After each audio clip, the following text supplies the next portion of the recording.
상스러운 영화 토크 딴지 영진공.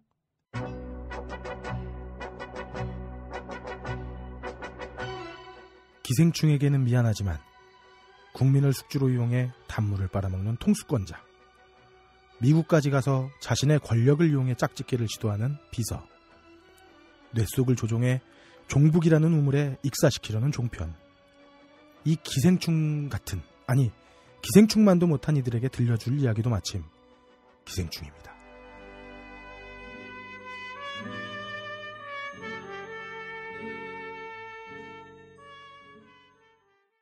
딴지 영진공을 청취하시는 전세계 청취자 여러분, 한 주 동안 안녕하셨습니까? 3월 3주차에 어김없이 찾아뵈는 딴지 영진공입니다. 좀 전에 오프닝 틀린 걸 아주 잘 넘어갔어요. 내가 한 번뿐이라고 압박을 했어. 어쨌든 그렇고요. 자, 출간한 지 2주차를 맞이한 딴지 영진공은 여전히 꾸준히 한두 번씩은 계속 활려나가고 있습니다. 야, 니들 집 산다고 그랬잖아. 야, 함장! 너 10권씩 막 계속 산다며. 아니, 한 번 샀으면 되지, 뭘 또 사. 아니야도 이 한두 권이 우리 와이프 친구들 한두 권인 것 같아.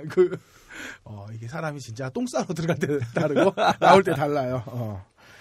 이 기세면 그냥 일수로 마무리 되지 않을까. 그런 생각이 들고, 제가 결단을 내렸습니다. 이 귀로도 보고, 눈으로 듣는 영화 이야기 딴지 영진공으로 성공을 못하면, 출판으로 성공을 못하면 저희가 지하철에 진출하는 걸로. 변영주 감독님은 우리 방송에서 봐줬지만 우리는 지하철로 간다. 우리도 어디 딴 방송 가면 안 되나? 그래서 함장은 2호선 가고 해비조는 4호선 가고 저 3호선 맞겠습니다. 그래서 우리가 또 9호선까지 있으니까 우원들이 딱 맞아요. 9호선 연장 개통하네요. 네, 그래요. 이걸 미션으로 걸어서 청취자분들이 1호선부터 9호선까지 가서 사인을 다 받아오시면 우리가 자비로 꽃씨 잡곡과 너츠커피를 드리는 걸로. 예, 그렇게라도 특단의 대책을 내려야지 안 되겠습니다. 어쨌든 우리에게는 아직도 한 6,700여 권이 남아있다 라는 말씀드리면서, 자, 오늘도 어김없이 자리를 빛내주시는 우원님들 소개해드리겠습니다. 먼저 페이스허거 정도는 몸에 들어와야 기별이 가는 남자, 문화인류학계의 김남훈 해비조님 나오셨습니다. 네, 해비조입니다. 반갑습니다. 네. 자, 다음으로 뇌 속에 기생충은 없지만 뇌 속의 여자친구가 행동을 조종하는 남자, 외국계 회사 기생남 함장님도 나오셨습니다. 네, 전통이란 단어를 한마디도 하지 않아도 사람들에게 전통이라고 각인시켜주는 함장입니다. 자, 다음으로 대한민국 모든 기생충의 리스펙트를 받고 있는 남자. 하지만 방송 출연이 잦아지면서 영진공은 쿨하게 냉담했던 남자 서민 교수님도 나오셨습니다. 네, 안녕하세요, 서민입니다. 네. 처음으로 출연합니다. 우리 영진공 사실 교수진이 있지만 교수진 중에서도 가장 끝발이 높은. 그렇죠. 종신 교수. 정 교수. 네, 학과장도 역임하셨던. 그렇죠. 그런 분이시죠. 그리고 이미 학과장을 내려놓으시나. 학장이 될까봐 걱정. 진짜로 걱정. 학장 되면 들어놓을 거예요. 영진공이 배출한 두 명의 연예인이 있어요. 허남웅 씨와 서민님이죠. 그렇죠. 그래도 뭐 허남웅 씨는 제가 볼 땐 B급. A급은 서민님이죠. 공중파에서 컬투와 함께. 그럼요. 메인 프라임 타임. 그리고 허남웅 씨는 사실 허지웅 씨 때문에 약간 같이 그래. 뜨는 거잖아요. 곁다리로. 형제인 줄 알고. 그럼요. 독보적인 연예인 서민님 나오셨고요. 자, 마지막으로 기생충 같은 딴지 영진공의 알벤다졸, 딴지 라디오계의 디스토시드 박세롬이 엔지니어도 함께하고 있습니다. 안녕하세요, 박세롬입니다. 알벤다졸이 뭔 줄 알아요? 모르겠어요. 약이에요, 기생충 약. 우리가 흔히 생약이라 부르는 회충약. 맑고 깨끗하게 우리를 정화시켜주는 박세롬 엔지니어 같이 있고, 내가 볼 때는 사실 이 알벤다졸 같은 경우에는 너클볼러랑 박근홍 씨가 먹어야 된다. 살 안 찌는 이유가 내가 볼 때는 회충 때문이 아닌가 그래요. 박근홍 씨가 배가 많이 나온 거 같아. 배 볼록 나왔죠. 저만 나왔어, 걔가. 회충의 아주 전형적인 징조죠. 딴지 무직으로 번 돈은 얘네들 회충약부터 먹이는 데 써야 된다고 생각하고. 그리고 사실 여러분들이 제가 너클볼로가 딴지 영진공책을 홍보해주기 때문에 딴지 뮤직을 언급한다고 생각하시면 딴지 뮤직? 딴지 뮤직을 언급한다고 생각하시면 정확한 거다. 딱 맞췄다. 이런 검은 거래 죄송합니다만 먹고 살기 위해서니까 좀 눈감해 주시면 감사하겠고 많은 관심 부탁드리겠습니다. 근데 아까 제가 듣다 말았는데 네. 일세를 7,000부나 찍었어요? 아니요 3,000부 찍었는데 3,000부 예. 아까 2,700건 남았다 그런 거구나. 아니. 그걸 6,000. 7,000부를 팔면 매년 시리즈로 가자라고 그래갖고 3세까지 나오면 매년 시리즈로 가겠다고. 제가 저기 10,000권을 이상 팔아봐서 아는데 네. 겁나 어려워요 그게. 내가 기억해 서민이 형이 베란다 쇼 정도는 나가줘야 모든 서점을 매일 들려서 아니 그렇지 않고요. 이번에 그 기생충 열전은 제가 사재기를 안 한 유일한 책입니다. 근데 10,000부가 넘었어요. 그러니까 대단한 거죠. 이건 공중파의 힘이다. 사재기 안 했다는 게 어느 정도냐면 150권 샀어요 제가. 그러니까 사재기 한 책은 몇 권을 샀을까? 500권 넘어서 전부 다. 대단한 거죠.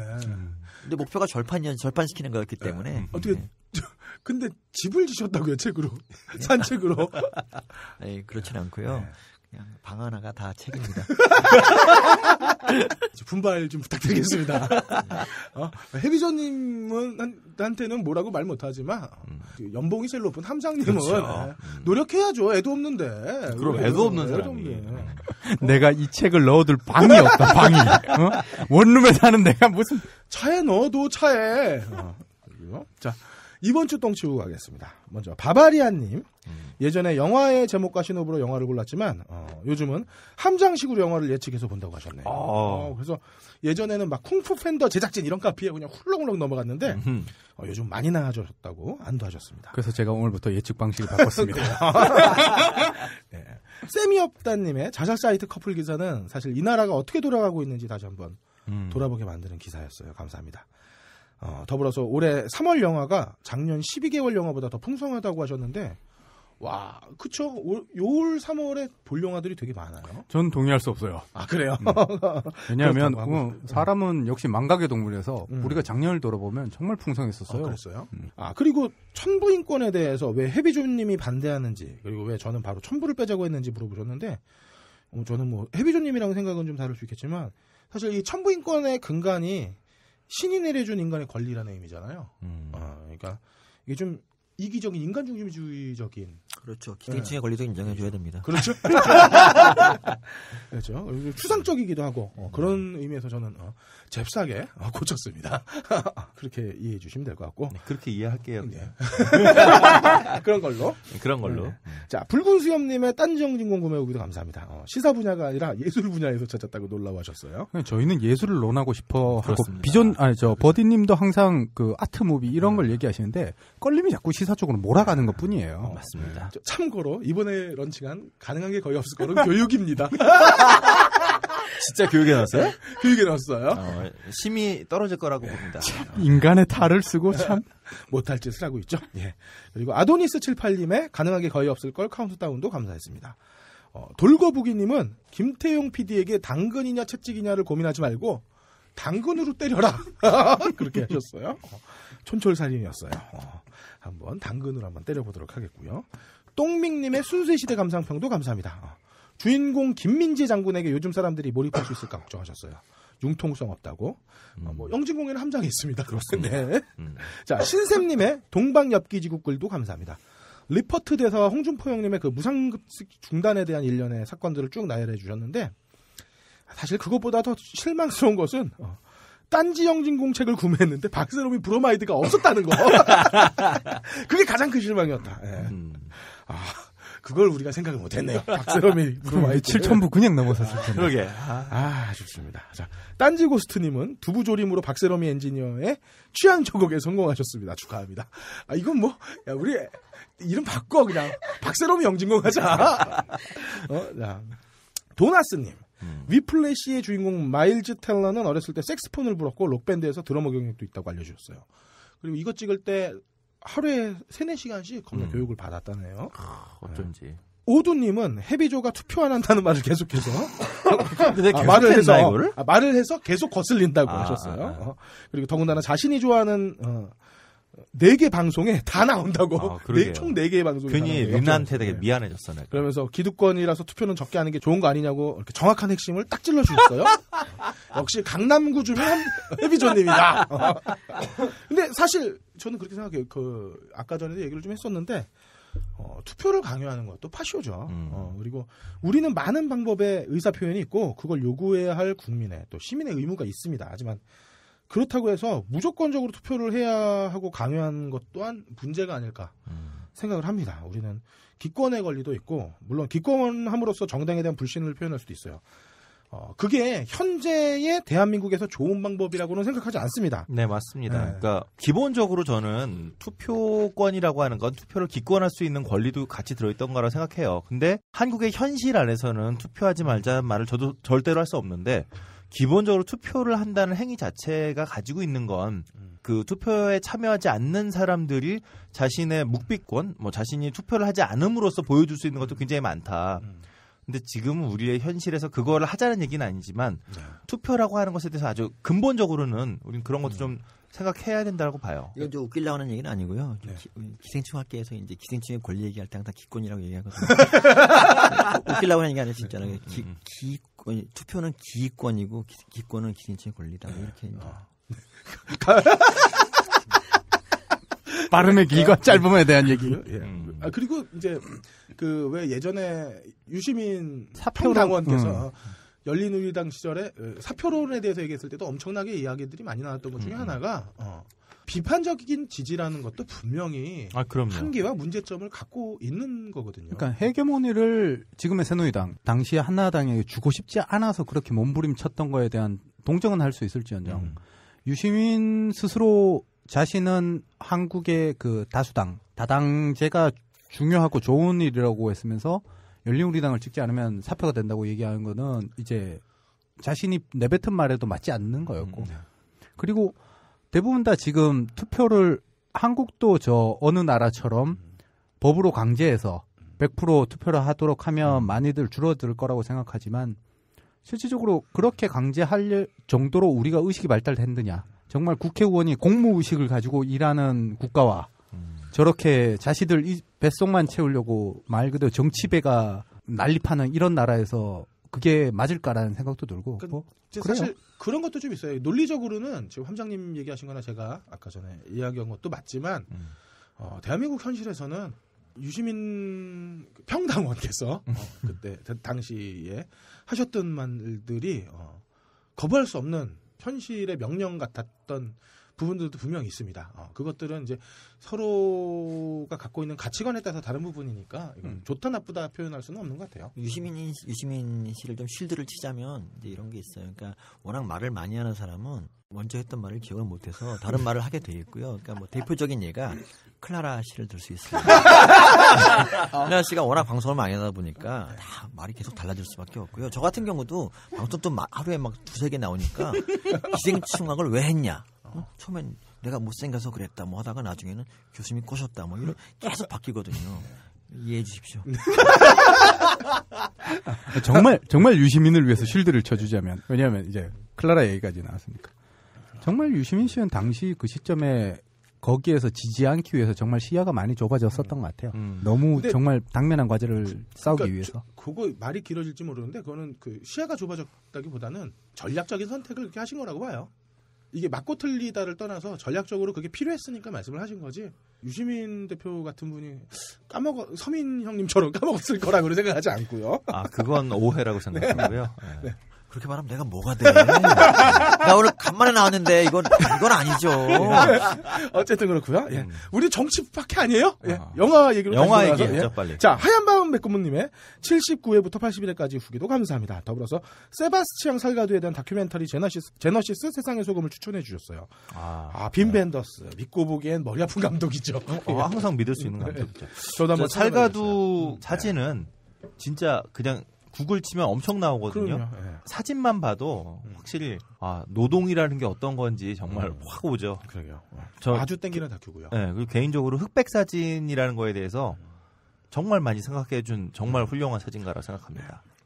자, 아브락삭스님은 매주 박세롬이에게 막걸리를 먹여야 한다고 주장했어요.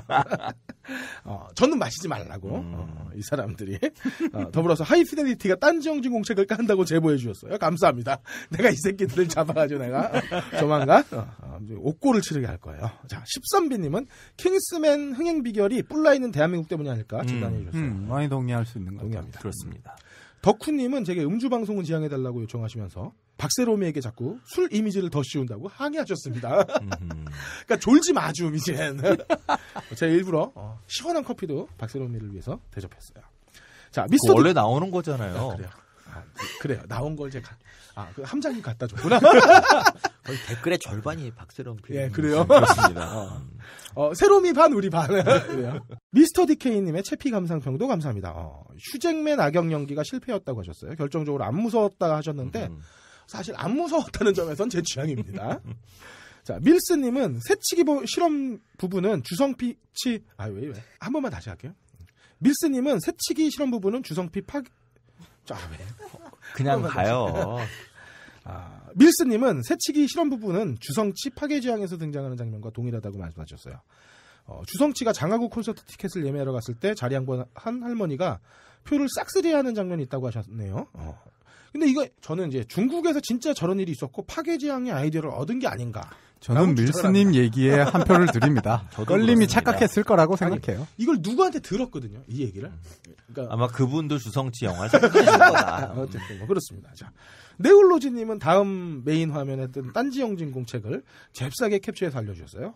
감사합니다. 와우. 자, 허수롱맥님은 콜린 퍼스는 BBC 드라마 오만과 편견에서 젖은 셔츠씬으로 유명하다고 올려주셨고요. 그때가 35살이었다. 젊었네. 함장님 비슷한 나이였네요. 그러네요. 근데 지금 50대잖아요. 네.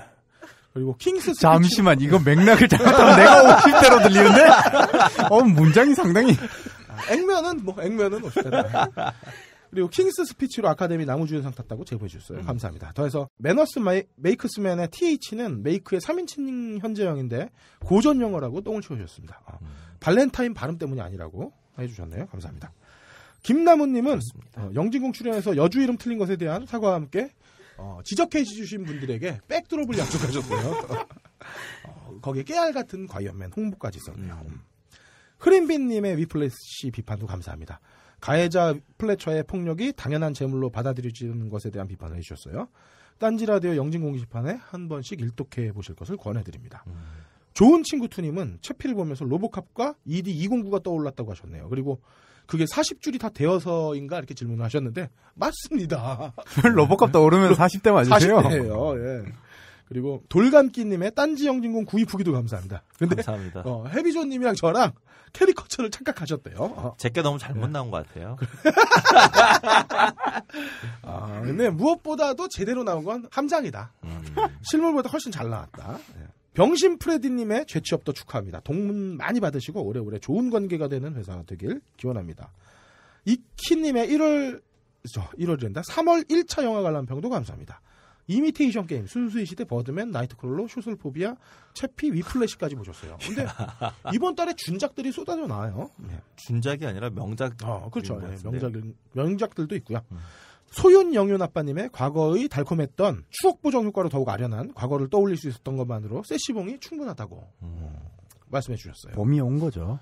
그렇죠. 야, 근데 그럼 소윤 영윤 아빠님은 세시봉을 추억으로 직접 하는 세대라는 건가요, 그러면? 아마 그때의 형들이나 삼촌들을 보고 자랐을 수도 있고 그렇겠죠. 네. 그걸 직접 경험하셨으면 우리 아버지 엄마인데 최소 60대 중반 이상인데. 세시봉을 떠올리신 게 아니라 세시봉에서 다룬 첫사랑에 대한 감성. 그렇죠. 그럴 수도 있겠고요. 자, 생귤아빠님 동네에는 원로 청년의 플랜카드가 올라갔대요. 그래서 그 사진을 올려주시면서 저게 뭔 뜻이냐고 제게 물으셨는데 저도 모릅니다. 원로 청년회. 근데 밑에 오틀님이란 분이 농협조합원 중 65세 이상 노인분들이 가입하는 친목단체다라고 하셨어요. 그러니까 청년의 개념이 이제는 그렇죠. 우리가 생각하는 개념이 아닌 게 됐어요. 요즘 농촌의 청년회 젊은 사람들이 40대 후반이니까 40대 후반은 막내. 그러니까. 그렇죠. 제가 아는 선생님이 네. 그 섬으로 이사를 가셨어요. 네. 정년을 3년인가 남겨두고 계신데 마을에 젊은 사람 왔다고. 자, 괴물단지님의 해비조 헌정 표지 예고도 감사합니다. 네. 감사합니다. 자, 모던 씨님은 그리 특별한 거 없는 킹스맨이었다고 하시면서 새치기 관련 실험 중 매표소에 가까울수록 좌절이 크기 때문에 분노가 커지는 것보다 새치기 하는 사람의 보상이 커지니까 분노하는 거 아니냐고 하셨는데요. 요럴 때는 황희정승 코스프레가 필요합니다. 그것도 맞다. 그렇게밖에 얘기할 수 없겠네요. 자, 가끔 듣는다님은 버드맨 보면서 옆자리 무개념 아가씨 덕분에 울컥하면서 CGV 관람권 2장을 선뜻 내놓으셨습니다. 오 감사합니다. 하비카님은 생일 선물로 킹스맨 영화 티켓을 득하셨어요. 병맛 오브 병맛인 재밌고 멋진 영화라고 남겨주셨습니다. 그리고 게시판 네임드화에 대한 걱정도 해주셨는데 영화표, 꽃시자곡 평균 득템확률 75%인 땅정진공 게시판지를 눈팅하시는 분들 많은 참여 해주시면 감사하겠습니다. 우노낭마님은 짱가님 방송은 무조건 무한방복이라고 하셨어요. 수면용인가봐요. 자, 숫사자후님도 80일에 듣고 킹스맨 재밌게 봤다고 남아주셨습니다. 그 밖에도 팟빵에 글을 남겨주신 안티뉴라이트, 이런 함장 미쳤냐? 고유명박, 해비조는 투표도 안 하는 게 정권은 무서워 벌벌 떠는 비겁한 먹물쟁이라고 속 시원히 안타까리 하신 그렇게는 외치셨어요? 함장 때문에 열받은 지금 여기에 구리구리 뱅뱅님 감사합니다. 아우 고소해. 자, 어쨌든 이 많은 분들 중에 무비스트가 후원하는 인터파크 프리엠의 거는 단독 입장을 하신 쌤이었다님께 드리도록 하겠습니다. 축하합니다. 축하드립니다. 예, 그리고 가끔 듣는다님이 후원하는 CGV 예매권 2매는 박세롬 엔지니어에게 드리도록 하겠습니다. 두 분이 같이 보세요. 한마디 해주셔야죠. 진짜 주시는 거예요? 그럼요. 아, 진짜요? 예, 그럼 감사합니다. 네. 그리고요, 엠푸드가 후원하는 꽃이 작곡은 염승희 씨보다도 어렵게 위플래시를 비판해주신 흐린빈님께 드리도록 하겠습니다. 읽는 내내 염님이 떠올랐어요. 자, 당첨되신 두 분은 딴지라디오 방송별 게시판에 메일 주소 남겨주세요.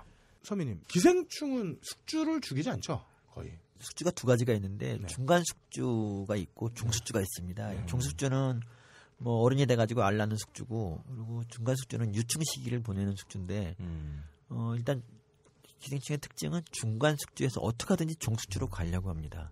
사람이 빨리 결혼해서 신혼방 말이 그 비슷한 거잖아요. 네. 그런 것처럼 그러니까 중간 숙주에게는 좀 해를 끼칠 수가 있어요. 영가시 같은 게 대표적이죠. 영가시는 좀 다른 얘기인데, 영가시는 그게 종숙주지만 짝짓기는 물에서 하거든요. 그래서 물로 가려고 사마귀를 죽이는 겁니다. 그런 특징이 있죠.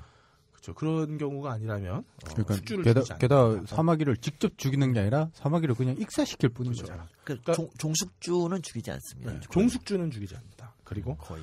네, 종숙주가 숙주를 죽이지 않는 거는 사실 네? 자신 종숙주가 숙주를 기생충이 종숙주를 죽이지 않는 이유는 자신도 죽는다는 사실을 알기 때문이잖아요. 자신도 죽고, 그리고 이제 자기의 후손들이 계속 살아갈 그 곳이기 때문에. 그러니까 예를 들면 뭐 어떤 풀을 먹고 걸리는 기생충이 있다고 할 때 그 풀을 먹고 사람이 배가 아프다 그러면 다음부터 안 먹을 거 아니에요. 네. 그럼 자기 자식들은 갈 데가 없잖아요. 그래서 해를 끼치지 않는 겁니다. 그렇죠. 근데 이놈의 정치판은 사실 종숙주잖아요, 국민이. 국가의 근간이니까. 그렇죠. 종숙주죠. 근데 진짜 말라 죽게 하려고 하나 봅니다. 그렇죠. 전 영화적인 공부를 많이 했는데 갑자기 정치 얘기가 나오니까 저분이 그런 게 있어요? 그래서 네. 이대로 죽으면 사실 우리가 기생충한테 지는 거다 이런 생각이 들고. 그러니까 따지자면 에이리언 비슷한 거죠. 에이리언. 그러니까 우리 국민을 중간 숙주로 하는 거죠. 그렇죠. 국민의 몸을 이용해서 이렇게 에이리언처럼 확 튀어나온 다음부터는 자유생활을 하면서 국민들을 막 괴롭히는 그런. 그렇죠. 너무 순식간에 떠오르는 비유인데 너무 좋아. 대단한데 이거 중간 숙주라고 딱 생각이 났어요. 그래. 근데 저는 이제 전문가의 포스. 그 얘기를 하려고 한 게 아니고. 그 얘기를 하는 게 아니에요. 우리가 이렇게 말라 죽으면 안 된다. 우리는 지는 거다, 그럼 기생충한테. 그래서 여러분의 감성이 말라 죽는 걸 방지하기 위한 알벤다조를 먹어야겠다. 아니야, 너치커피. 그리고 여러분의 위장이 고꾸라지는 걸 막기 위한 꼬치 잡고 이 두 가지로 버텨달라는 말씀을 하기 위해서입니다.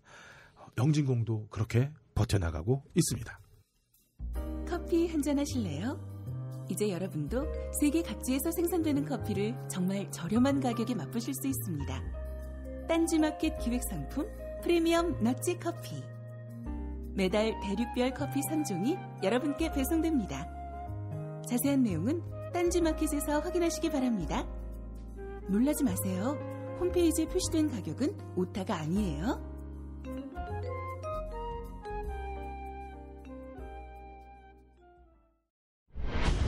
딴지일보 수뇌부가 인정한 최강 병신 농코 깊숙이가 뽑은 올해의 면상 딴지 어워드가 선정한 2014년 대도 Where do we begin? 이들이 만났다.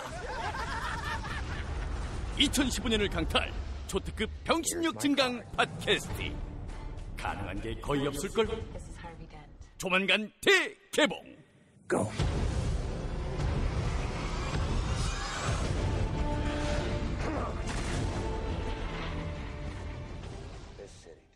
세계 유일의 유료 사복. 근데 이거 재밌어요. 저도 가끔 보거든요. 12월달 주제가 뭐였더라? 결혼하지마 빙신하든가?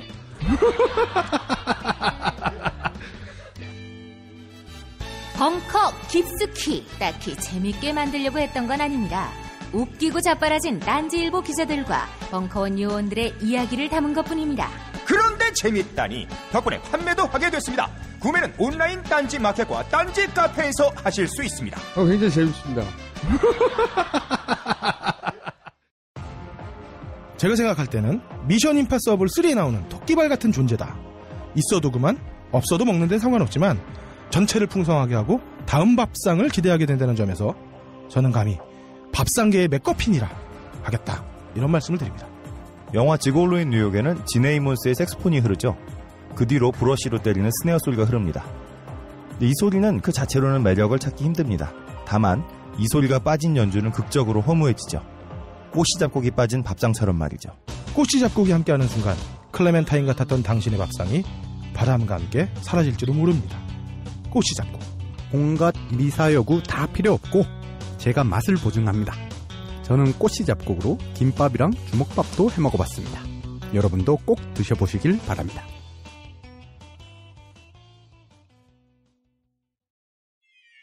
발가벗겨 디벼보는 영진공 전당포.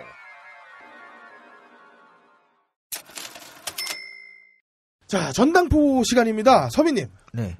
오늘은 기생충 영화에 대한 얘기를 해주신다고. 네. 제가 저기 재밌게 본 기생충 영화 3편을 네. 모아봤습니다. 네. 제가 사실 여러분들한테 영화 지식이 좀 뒤진다는 생각으로 네. 여기 안 나오는 동안에 딴지 안 나오는 동안 6년 정도 시내 21을 구독을 했습니다. 그것도 제가 그냥 본 게 아니라 줄쳐가면서 다 읽었어요. 그래서 이제 여러분들이 아까 무슨 말 하든지 다 알아. 빈 벤더스 영화 감독이잖아. 다 알아요. 또 물어보세요.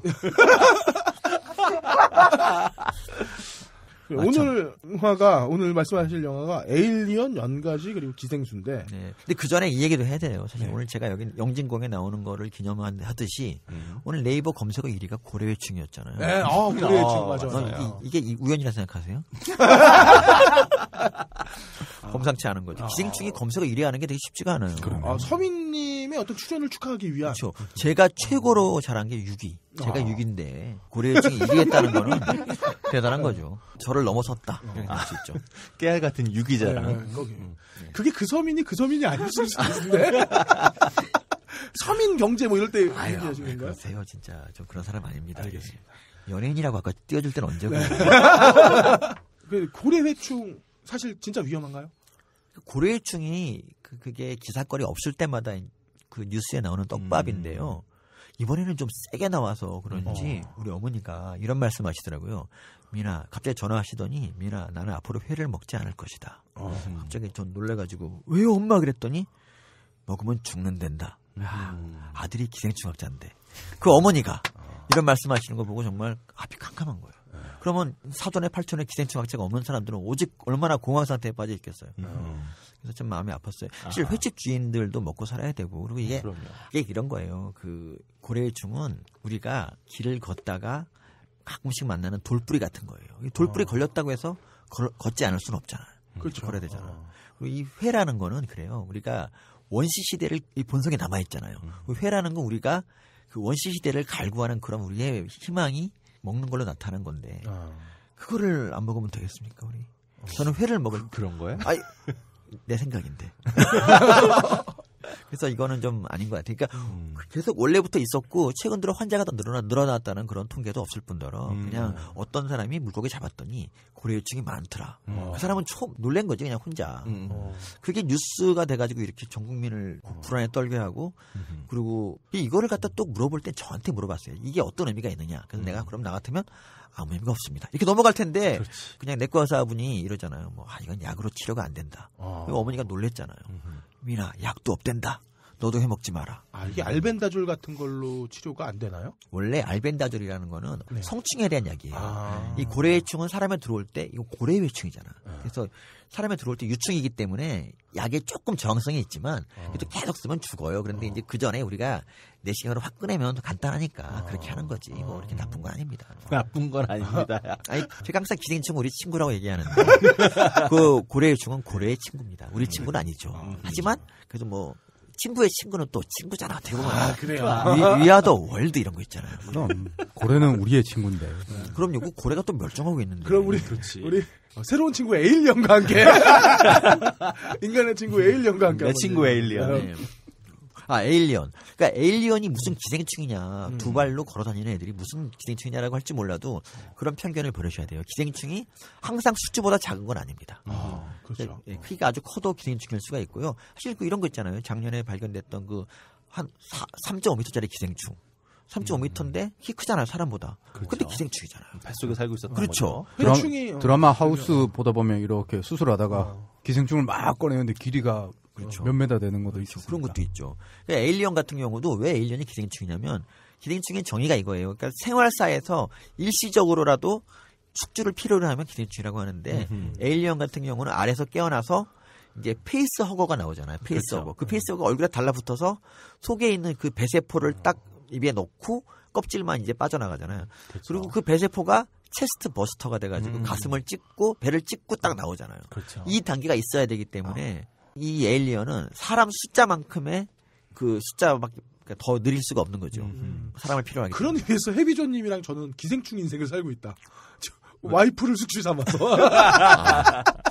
그건 좀 아닌 것 같아요. 왜냐하면 기생충의 정의가 되려면 다른 종이어야 돼. 그러니까 예를 들면 뭐 추리닝 차림으로 집에서 놀고 있다. 이런 사람을 이 기생충이라고 하는데 그건 잘못된 거죠. 그래요. 같은 종끼리 안 되는 거예요. 근데 두 분을 보면 종이 다를 수 있겠다는 생각이 드는데. 좀 그럴 수도 있을 것 같아요. 제가 보기에도. 종을 가르는 건 단순히 외모 때문만 아니죠. 외모가 거의 중요합니다. 그래요? 해보니까 외모가 중요해요. 특히 그럴 걸리면 그렇습니다. 왠지 서민 형도 다른 종과 살고 계신 거예요. 몇 년 만에 만났는데 앙금은 벗어나지 못했네요. 근데 제가 참 기생충 영화를 이렇게 보면서 이제 그 에일리언 말고는 기생충 영화 두 개가 있습니다. 연가시와 기생수가 있습니다. 근데 그 두 가지 모두 기생충을 아주 나쁜 놈으로 그리고 있어요. 그렇죠? 그게 항상 안타까워요. 에일리언도 나쁜 놈으로 그리고 있지 않나요? 에일리언도 나쁘게 그리고 있는데 에일리언은 기생충인지 모르기 때문에 그냥 뭐 넘어간다 쳐도 이 연가시 같은 경우는 이제 뭐 사람에게 들어와서 사람을 물에 빠져 죽게 만들잖아요. 그래서 근데 그해 여름에 사람들이 계곡에 가서 수영하는 걸 이제 꺼려했다. 이러고. 그렇죠. 계곡물을 마시면 안 된다고 생각하거나. 그리고 제 아는 어떤 분은 저한테 메일을 보냈어요. 별장을 하나 샀는데 이제 그 앞에 계곡이 있는데 보니까 연가시가 돌아다니더라. 이 연가시를 모두 죽일 수 있느냐. 그래서 제가 이런 답장을 했어요. 구충제를 아주 많이 물에다 풀면 다 죽겠지만 우리 물이라는 거는 여러 생명체가 사는 거고 생태계를 파괴. 왜 연가시만 이렇게 미워하느냐. 거기 뭐 다른 것도 많이 사는데 그랬더니 크게 깨닫고 알겠다고 하고 이제 끝났습니다. 크게 깨달으시고요. 네, 크게 깨달았죠. 이게 구충제를 물에 풀어도 기생충이 죽긴 하나요? 그게 많이 풀어야죠. 농도가 좀 어느 정도 이상 되면 연가시 죽죠. 공장을 통째로 갖고 와야 되는 거 아니에요? 근데 연가시를 그렇죠. 거의 그렇죠. 공장의 폐수를 글로 돌려버리면 되겠네요. 연가시를 근데 그렇게 함부로 멸종시키면 안 되는 게 뭐냐면 연가시라는 애들이 굉장히 노력을 해가지고 몇만 년에 걸쳐서 이 정교한 시스템을 만든 애들인데 바로 죽이면 너무 허무하잖아. 2만 년 동안 만들어서 한 100년 살고 죽으면 너무 아깝잖아요. 연가시한테 우리가 잘해야 됩니다. 그렇죠. 그리고 그 시스템이 놀랍잖아요. 뇌를 조종을 해서 사마귀가 물가로 가게끔 만드는. 그렇죠. 연가시는 더구나 물속에 있는 이제 생명체였는데 육지를 동경한 그런 애들이에요. 그래서 모기를 발판으로 물을 탈출해서 사마귀한테 갔다가 다시 사마귀를 꼬셔서 물로 돌아오는 존재잖아. 너무 대단하지 않아 이게? 대단하잖아. 이런 상상력 자체가 대단한 거죠. 이 스마트폰 차례도 안 나오는 이런 상상력인데 근데 정말 이런 걸 했다는 것 자체가 우리는 존경해야 돼요. 인간으로 치면 거의 위인급에 가까운 빌 게이츠 같은 애들이죠. 빌 게이츠보다 더 하죠 사실은. 그렇죠. 제가 참 그리고 예일리언과 비슷한 얘기인데 이거는 제가 요새 이제 방송에 안 나오는 이유가 이제 글로 승부하기로 했거든요. 방송의 이상의 적성이 안 맞는 것 같아서 글로 승부하는데 이제 2015년에 쓰는 기대작이 뭐냐면 기생충 공원이라고. 근데 그게 사실 주라기 공원을 대놓고 따라한 건데 기생충들이 사는 공원이 있어요. 거기 관람객들이 이제 구경하러 온단 말이죠. 그런데 기생충들이 반란을 일으켜서 인질로 잡고 기생충 알을 먹이는 그런 정말 스릴러예요. 스릴러. 쓰다가 나도 막 소름이 돋았어. 껄리면 읽을 수 없는 책이겠네. 무서워서. 제가 예전에 기생충 탐정 서민님 책 내셨을 때 제가 마테우스 답례 글로 오마주 하나 썼죠. 오마주로 제가 올갱이 해장국의 항목이라고 서평을 오마주 소설로 제가 보내드린 적이 있어요. 어쨌든 이제 연가시는 그런 영화인데 연가시는 어쨌든 물가로 끌고 가야 되는 이유가 자기네들이 짝짓기를 하기 위한 그런 이유가 있잖아요. 네. 근데 이번에 나온 기생수 같은 거는 영화적으로는 셋 중에 제일 재밌는 영화였는데 그렇죠. 너무 재밌었어요. 저는 원작을 안 봤기 때문에 더 재밌었는데 말을 안 보셨구나. 네. 근데 이 기생수는 좀 이해가 안 가는 게 얘네들은 이제 사람의 뇌를 지배하잖아요. 그렇죠. 네. 그런데 얘네들이 막 닥치는 대로 다른 사람을 죽이고 다니는데 단지 그게 먹기 위한 그런 거밖에 안 되고 그러니까 수적으로 증식하지도 않고 그게 크게 종으로 봐서 이익이 없는데 계속 그렇게 먹고 다니는 것 자체가 기생충의 본질하고 좀 떨어진 것 같아요. 철저하게 종의 어떤 이익을 위해서 행동하는 게 원래 그렇죠. 본질이죠. 그래야 되는데 지금처럼 계속 사람을 먹으면 결국 사람들이 단합해서 이 기생충을 물리치는 그런 이제 계획을 세우잖아요. 그게 자기 종의 멸종을 가져오는 건데 왜 그런지 모르겠어요. 근데 이게 그러니까 외계 생물이라서 우리가 모르는 뭐가 있을 수도 있죠. 이게 외계에서 왔거든요. 기생충을 쉴드를 치시는 겁니까? 근데 제가 그리고 그걸 보면 느낀 게 뭐냐면 그게 처음에 이제 귀를 통해서 뇌로 들어가거든요. 네. 근데 주인공이 이어폰을 끼고 있어서 깨나. 뇌로 못 들어갔어요. 그걸 보고 저는 이어폰 끼고 자는 사람에 대해서 항상 비판적이었는데 그렇게까지 욕할 건 아니다. 뇌를 보호할 수 있다 이런 생각이 좀 들었습니다. 그때. 어떤 의미에서 반대하셨나요? 아니, 저는 계속 음악을 들으면은 나중에 난청이 올 수 있다 생각하거든요. 자는 내내 소음에 노출되어 있는 거잖아요. 그렇죠. 그래서 저는 그런 생각했었는데 난청보다도 뇌를 지키는 게 더 중요하다고 생각합니다. 그래서 이어폰을 계속 이어폰을 끼워도 뭐랑 안 그러려고요. 네. 코로 들어가려고 그러잖아요. 그다음에 코로 들어가려고 했죠. 근데 코는 사람들이 금방 간지르니까 바로 이렇게 할 수 있잖아요. 근데 여기서 이제 중요한 게 뭐냐면 기생충들이 이제 한 1000마리쯤 나온 그 사진이 있어요. 보면은. 근데 그 사진들을 보면은 놀라운 게 어디 상처가 난 기생충이 없어. 다들 기생충이 매끈해요, 표면이. 이 얘기는 뭐냐? 기생충끼리 싸운 흔적이 없다는 거예요. 다들 그냥 사이좋게 살아요. 그래서 근데 이 기생수란 영화에서는 팔에 있는 기생충과 뇌에 있는 기생충이 막 싸우잖아 서로. 이게 좀 아닌 것 같아. 기생충답지 않네요. 기생충답지 않아요. 기생충은 서로 이제 이쪽 애들이 숫자가 많으면 자기가 좀 자리를 비껴서 그러니까 공존에 아주 미덕을 잘하는 애들이에요. 그러니까 예를 들면 이런 거죠. 어떤 사람이 한국에서 걸린 회충을 2마리를 갖고 있어요. 근데 그 사람이 브라질에 갔는데 브라질에 가서 또 회충알을 먹고 브라질 회충이 걸린 거예요. 그러면 인종차별하고 야 브라질 회충 저리 가 이렇게 안 한단 말이죠.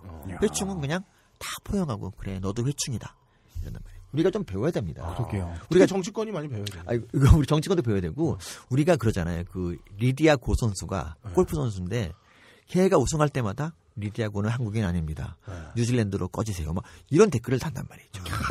이게 이제 좀 글로벌 마인드를 기생충한테 배워야 되지 않을까. 기생충은 온 세계의 회충이라도 다들 포용하고 잘 산단 말이에요. 아니 뭐 흔히 얘기하는 가이아론도 그렇고 지구를 하나의 숙주로 삼고 그렇죠. 인간을 기생충이라 본다 그러면 인간은 기생충이라면 싸우지 말아야 되는데 그렇죠. 전쟁하고 인간끼리 싸우고 있다는 게 너무 어이가 없는 거죠. 인간끼리 또 차별하고 기생충이 서로 다른 종의 기생충이 한 몸 안에 있으면 서로 싸우는 건 없나요? 안 싸워요.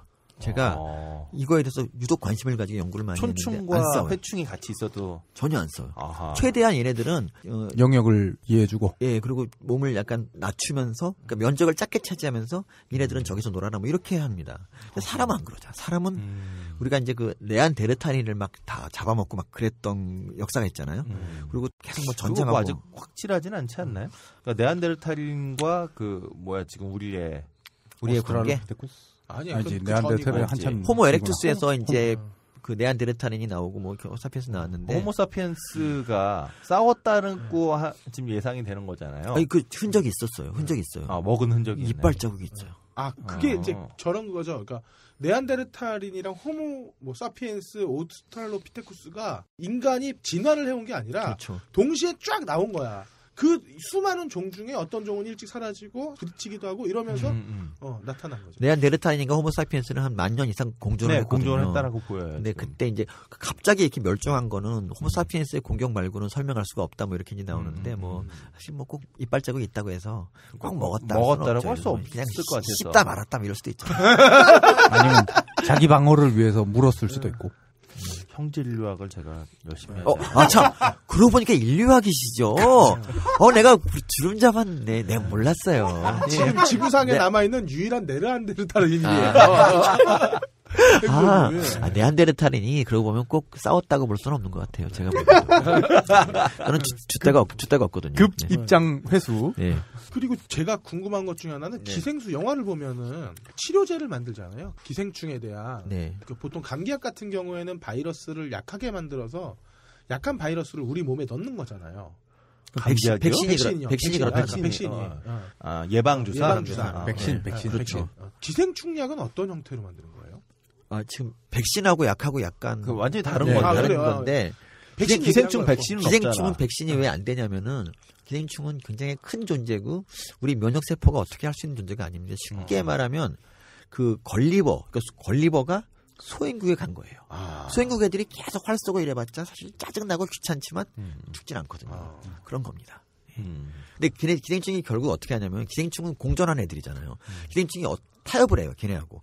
나는 더 이상 너를 괴롭히지 않겠다. 너도 니네 가서 일 봐라. 그러면서 일종의 타협하는 거죠. 그러니까 면역세포들도 건드리지 않고 기생충도 그냥 그 안에서만 받아먹고 살고 훌륭한 애들이죠. 그러니까 그럼 기생충이 처음 들어왔을 때는 인간의 면역체계가 거기에서 공격을 공격하죠. 공격을 막 하다가 나중에 타협해서 면역 억제가 돼요, 약간. 그래서 이런 거 있잖아요. 그 알레르기와 기생충의 관계에 대해서 얘기할 때 기생충이 없어지니까 알레르기가 늘어나는 이유가 기생충이 그동안에 이제 알레르기를 억제하는 그런 역할. 알레르기가 좀 우리의 지나친 과민 반응이잖아요. 면역계가 지나치게 흥분하고 아무것도 아닌 거예요, 흥분하고 막. 드라마 하우스 중에 에피소드 중에 하나는 이 사람의 질병이 기생충 때문이라 생각해서 기생충약을 처방을 했는데 그걸로 인해서 병이 더 악화돼서 결국에 마지막에는 다시 기생충을 몸에 흡입하는 걸로. 이거 함장님을 디스하는 건 아닌데요. 함장님은 모든 에피소드가 왜 하우스야? 일단 하우스에서 가장 기생충을 많이 다뤄가지고요. 그래서 다른 일을 한번 들어야지도 있어 보이죠. 하우스에서 이랬는데 하우스에 이러면 안 돼. 이 방송으로 앞으로 성공하려면 내가 저기 방송계를 겪어봐서 아는데 그런 식은 안 돼요. 한 번은 하우스라 그러고 한 번은 집이라 그래. 차라리. 저는 서민님만큼의 마스크가 안 돼서 방송에 나갈 일은 없기 때문에. 그래? 그 정도인가? 캐리커처가 아주 잘 나온 걸로. 그렇죠. 우리가 다들 뭐 얼굴로는 뭐라 할 수 없는 얼굴이니까 뭐 그렇죠. 제가 강의를 다니면서 주로 하는 얘기가 기생충 우리 친구다. 하나 이렇게 얘기하는데 그런 영화 같은 게 하나 나와버리면은 제가 100번 강의한 게 허사가 됩니다. 그리고 고래충 같은 그런 게 나오면 1000번 강의해봤자 소용이 없습니다. 앞으로는 이제 우리가 기생충이 인간을 도와서 뭐 외계인을 물리치거나 뭐 이런 영화도 좀 만들어보면 좋겠어요. 그러니까 지금 이때까지 말씀하신 에일리언, 연가시, 기생수 이런 것들은 다 서민님의 성과들을 그렇죠. 무너뜨리는 역할을 했네요. 아니 뭐 기생수는 무너뜨리는 건 아니죠. 기생충의 일반 법칙 밖에 있으니까. 그렇겠네요. 그럼 그렇게 말하면 제가 또 간만에 왔는데 그러시면 안 되고요. 무너뜨린다고 해주시면 안 될까요? 아이템을 잘못 골라왔다 서민님이. 기생충 영화 몇 개 되지도 않는데 좀 도와주십시오. 근데 그 좀 머리카락 뽑는 거 있잖아요. 예, 머리카락. 참고로 기생수에서는 기생충이 뇌를 지배하는 그런 사람은 머리카락을 뽑으면 머리카락이 막 움찔움찔 움직이는 그런 게 특징이라고 이제 구별법이에요. 그러다가 이제 잠깐은 그 양분 때문에 기생충이 살아있다가 머리카락 끝에 있던 양분이 떨어지면 죽는다 뭐 이렇게 나오죠. 이거 원작에는 없는 설정이었던 것 같아요. 제 기억에. 원작이 없구나. 괜찮았어요. 거기서 되게 하이라이트가 어떤 잘생긴 남자가 있는데 여고생이 이제 걔한테 이러는 거예요. 넌 어쩜 이렇게 잘생겼니? 그러면서 너 뭐 우리 지구 사람 아니지 하면서 머리를 뽑아요. 머리가 막 꿈틀꿈틀하는 거야. 머리카락이. 그러니까 걔가 갑자기 이러는 거야. 숫자를 세기 시작해. 하나, 둘, 셋, 넷. 오, 너무 멋있더라고. 그게 이제 자기가 죽일 사람들 숫자를 세는 거예요. 그 방에 있던 사람을 다 죽이겠다는 얘기인데, 오, 멋있어. 거기서 이제, 나 같으면, 기껏해야 뭐, 나한테 왜 이래? 뭐, 이렇게 했을 텐데, 거기서 그런 거 없이, 하나, 둘, 셋, 이찐이, 삼, 뭐, 이렇게 하는 거야. 너무 멋있더라고. 정말 잘 만든 영화 같아, 깔끔하게. 진짜. 숫자를 세서요? 숫자를 나 그게 너무 좋았어요. 일본어로 그러니까. 숫자를 세서 멋진 영화라는 건가요? 숫자 세는 게 아주 소름이 쫙 끼치고, 막 여자애들이 야! 그러는 게, 저도 그 여자애들이 심정이 되는 그런 거 있잖아. 굉장히 공감이 갔어요. 참. 그 머리카락이 꿈틀거리는 거. 네. 그거는 정말 영화적 설정이지. 만화에서는 안 그러는구나. 만화에서는 어떻게 할 수 있어요?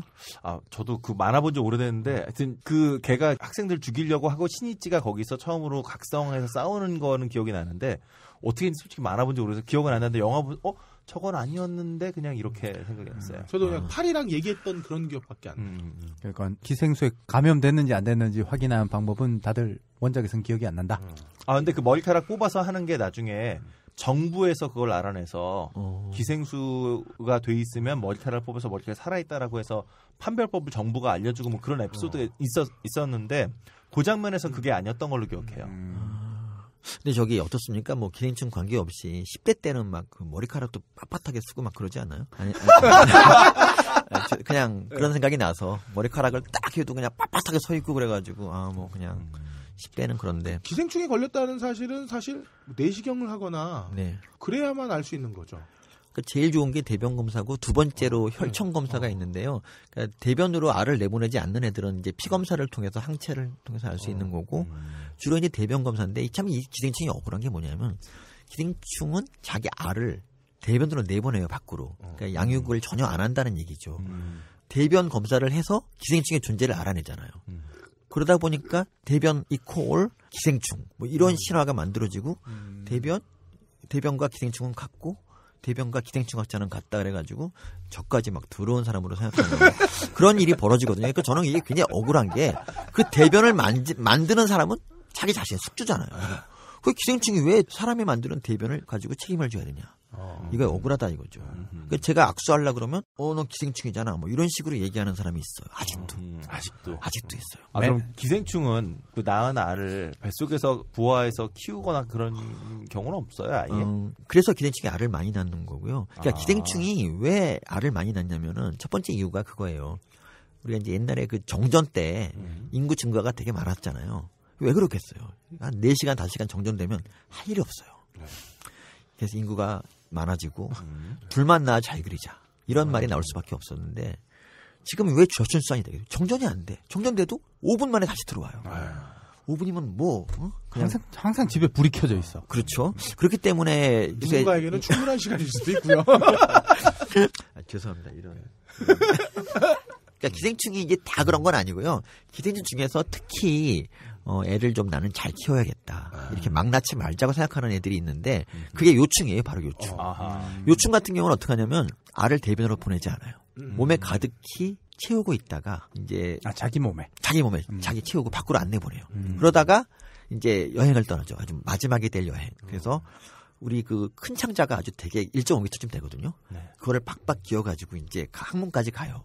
그리고 항문 밖으로 용케 나와서 거기다가 알을 쫙 뿌리는 거죠. 그리고 항문을 가렵게 만들어.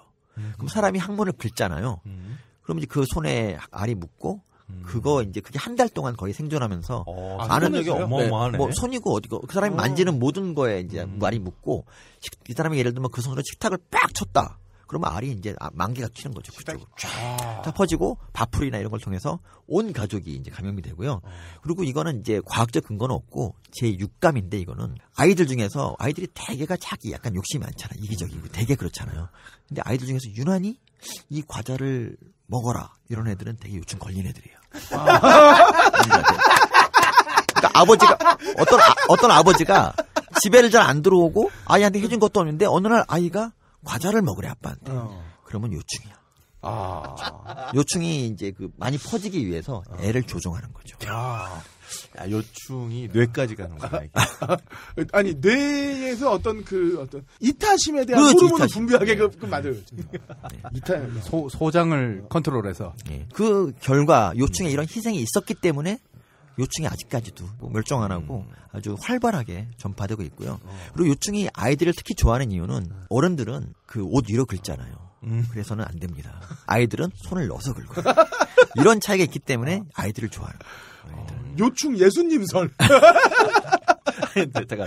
요충은 그러면 그 끝에 알을 퍼뜨릴 때 그럼 항문에서 죽는 거예요?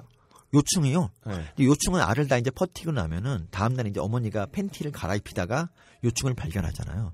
그 이제 막 분노에 차서 죽이고 막 이러는데 달게 봤죠. 어차피 수명도 이제 거의 다 됐고. 네. 요충의 크기가 얼마 정도 되나요? 한 1.5cm쯤 됩니다. 꽤 크네. 그렇죠. 근데 요충이 참 대단한 게 어쨌든 1.5m를 가는데 처음에 수직으로 올라가고 한 50cm 올라가고 옆으로 갔다가 자이로드롭처럼 낙하랍니다. 그게 되게 대단한 거죠. 그러니까 만삭의 몸으로 그 먼 거리를 간다는 것 자체가 보통 일이 아닙니다. 만삭. 대장만 하더라도 1.5m쯤 되는데 네, 그거를 1.5cm가 그렇죠. 그러니까 우리 사람으로 따지면은 말리다 말리. 우리 박박 기어가야 되니까. 정글 말리. 어려운 거죠.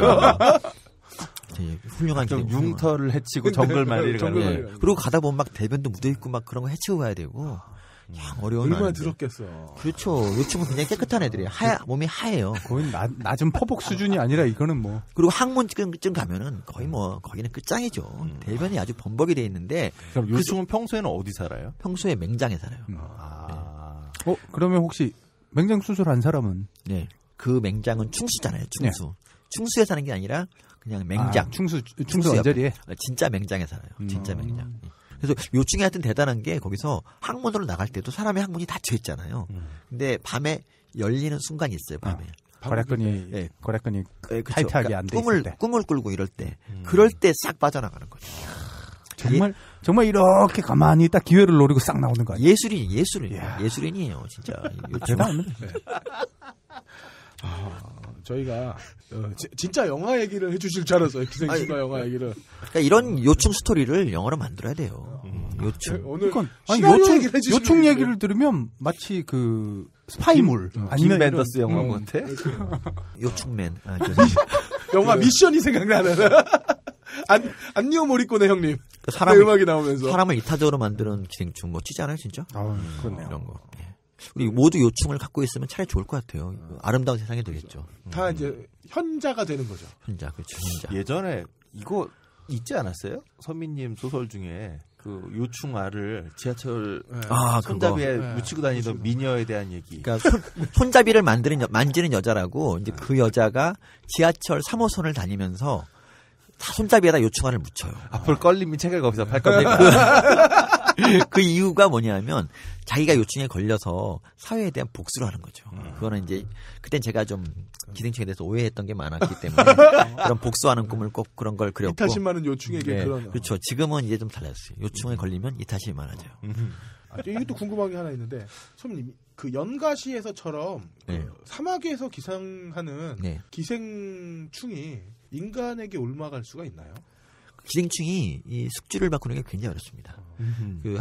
아까 말씀드렸지만 2만 년에 걸쳐서 이 시스템 완성했기 때문에 다시 바꾸려면 또 2만 년이 걸려요. 또 기생충이 문제가 뭐냐면 기생충은 사람처럼 책을 통해서 뭐 이렇게 과거 선배들의 경험을 후손에 전해주지 못해요.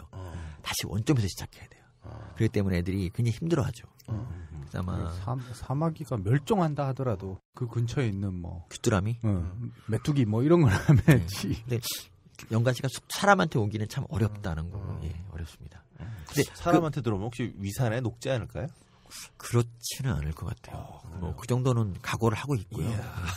근데 어쨌든 지금 우리가 이제 사람에게 있는 기생충들은 모두 다른 동물에 있다가 우리한테 온 거고요. 그리고 또 굉장한 많은 그런 노력이 있었고, 그러니까 우리가 연가시에 걸리기 위해서는 모기나 잠자리 같은 거를 날로 몇천 년 동안 잡아 먹어야지. 그것도 날로? 네, 날로. 그 중에 그 속에 있던 연가시들이 몇 마리가 자리를 잡는 거죠.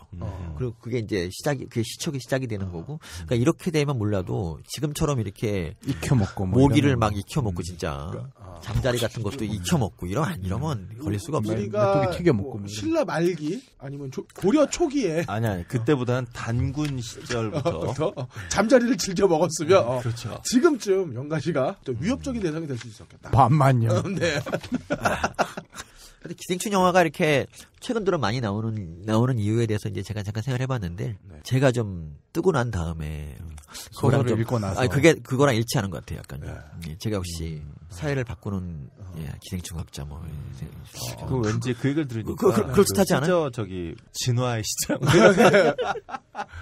그것도 그렇고 사실 이제 주위에 기생충만도 못한 인간들 혹은 기생충 같은 행동을 하는 인간들이 그렇죠. 너무 많아져서 그런 게 아니에요. 근데 이게 참 오해가 있는 게 기생충은 제가 계속 말씀드리지만 기생충은 회충 같은 경우 하루에 밥을 한 톨 먹어요. 밥을 한 톨. 그러니까 검소하네요. 걔네들이 1000마리가 있으면 하루 다 한 톨씩 먹지 누가 더 많이 먹고 그러니까 뚱뚱한 기생충이 없어요. 기생충은 다 날씬해요. 이유가 양식을 비축해 놓거나 서로 많이 먹고 이러지 않기 때문에 그러는데 우리 정치인들이나 뭐 기업인들하고는 조금 다 그러면 다르죠. 얘네들은 좀 많이 가지려고 그러잖아요. 그래서 기생충하고 좀 다른데 제가 이걸 뭐라고 표현해야 될까?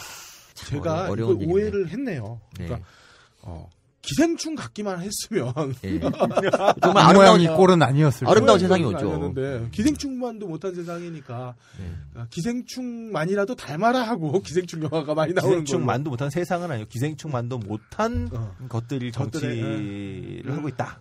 그런 세상에 기생충 반만 닮아라 하는 영화들이 나오고 있는 게 아닌가 싶고 서민님 어떻게 지금 어느 정도 다 하실 말씀이 지금 원고를 안 보내주셔가지고 원을 다 풀었어요. 이제 뭐 또 궁금해서 물어보세요. 뭐 영화에 대해서 제 신의 21을 제가 8년 동안 읽었습니다. 8년 동안 그것도 줄치면서 읽었습니다. 궁금한 거는 저희 다 푼 거 같고요. 아니 영화를 봤는데 아직도 이해가 안 가는 게 있다. 뭐 이런 거 있잖아요. 예를 들면 여자는 남자의 미래다. 거기서 왜 걔가 그런 말을 했을까? 뭐 그런 거 있으면 저한테 물어보세요. 다 알아.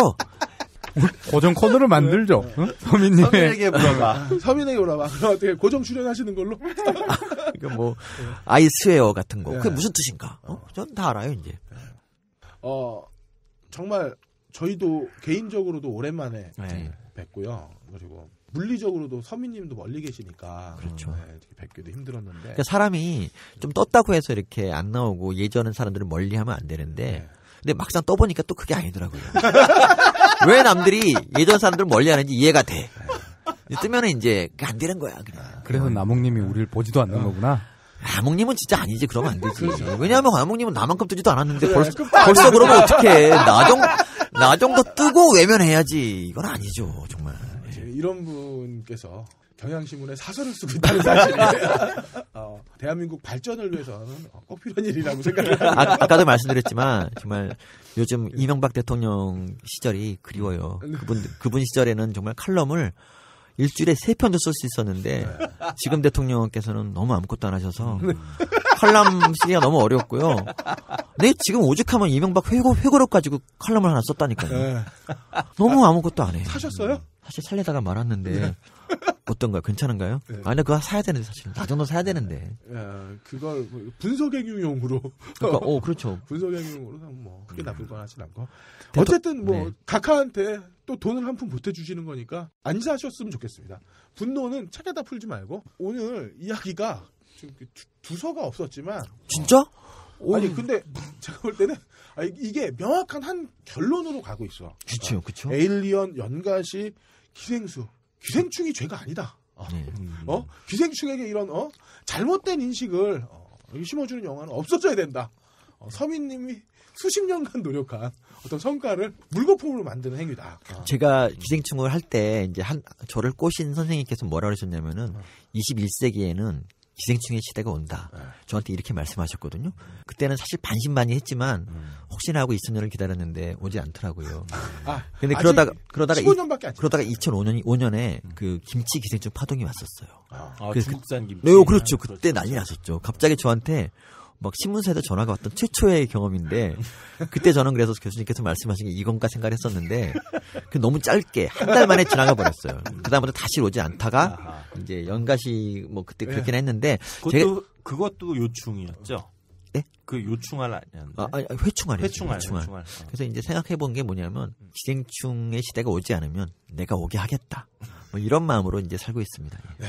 갑자기 그 얘기에서 좋은 말 같지 않아요? 떠오르는 건데 왜 예전에 고고학팀이랑 같이 조선시대 미이라 네, 하셨잖아요. 예, 고맙습니다. 알아주시고. 네. 근데 그런 걸 한다는 얘기는 들었는데 결과는 못 들었어요.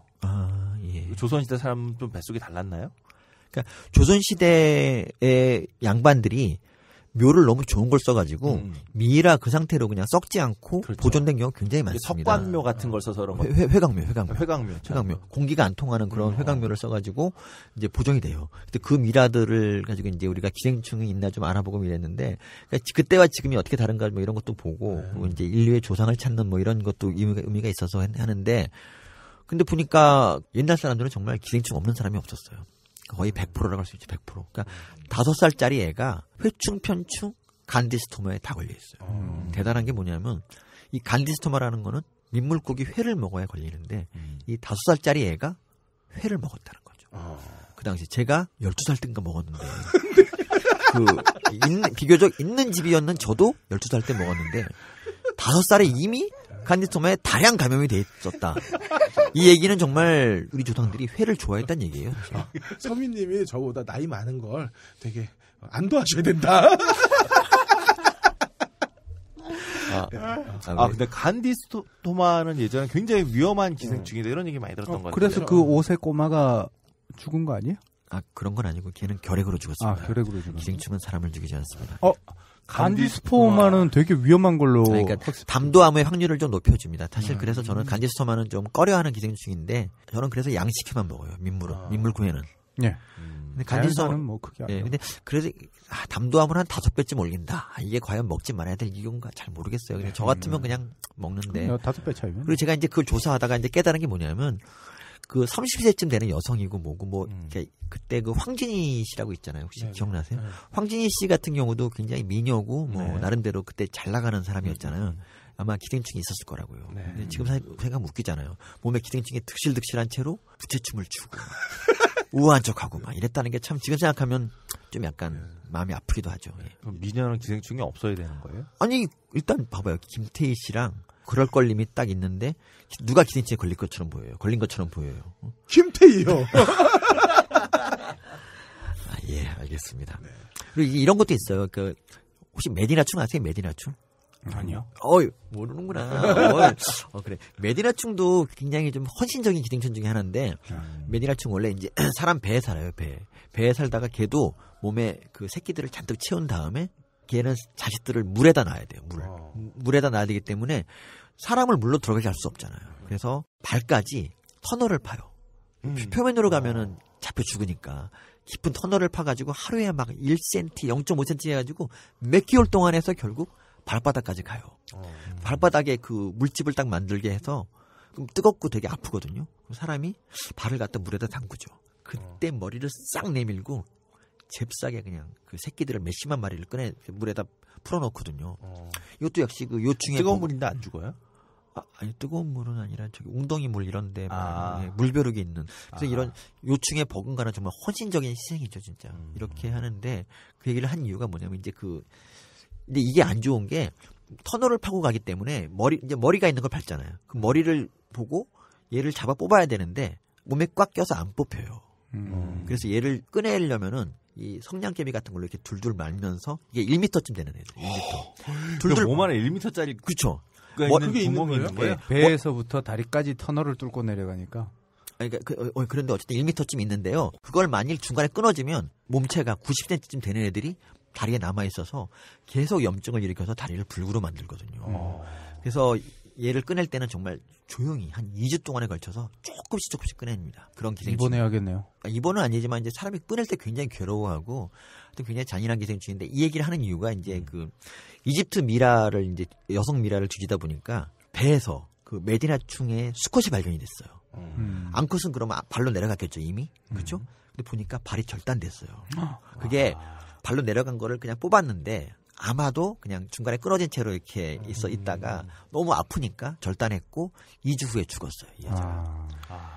그러니까 이 의도 자체는 굉장히 그 순수한 그 자식에 대한 애정이잖아요. 자식을 잘 키우겠다는 애정 때문에 그렇게 한 건데 결과적으로 사람은 굉장히 피해를 본 거죠. 그렇죠. 예, 지금 우리나라도 뭐 거의 비슷한 일이 벌어지고 있잖아요. 돈에 대한 순수한 욕망 때문에 나라를 말아먹는. 그것도 그렇지만 우리 교육이 엄마들이 자식을 잘 키우겠다는 일념으로 다 이 나라를 거의 망치고 있다고 할 수 있잖아요. 그런 메디나충에 이 멸종했는데 우리의 친구만은 아니네요. 아니 그 기생충이 수많은 종류 중에서 한두 마리 나쁘다고 해서 그러시면 안 되죠. 제가 지금까지 설명했는데 친하게 지내세요, 네? 제가 메디나충 구해올 테니까. 제가 한 10분쯤 전쯤에 이야기를 마무리하고 딴따라 코너로 넘어가려고 했는데 예. 계속되는 이야기에 제가 끊지를 못했습니다. 어쨌든 기생충은 우리의 친구일 수도 있고 아닐 수도 있다라는 결론으로 바뀌었고요.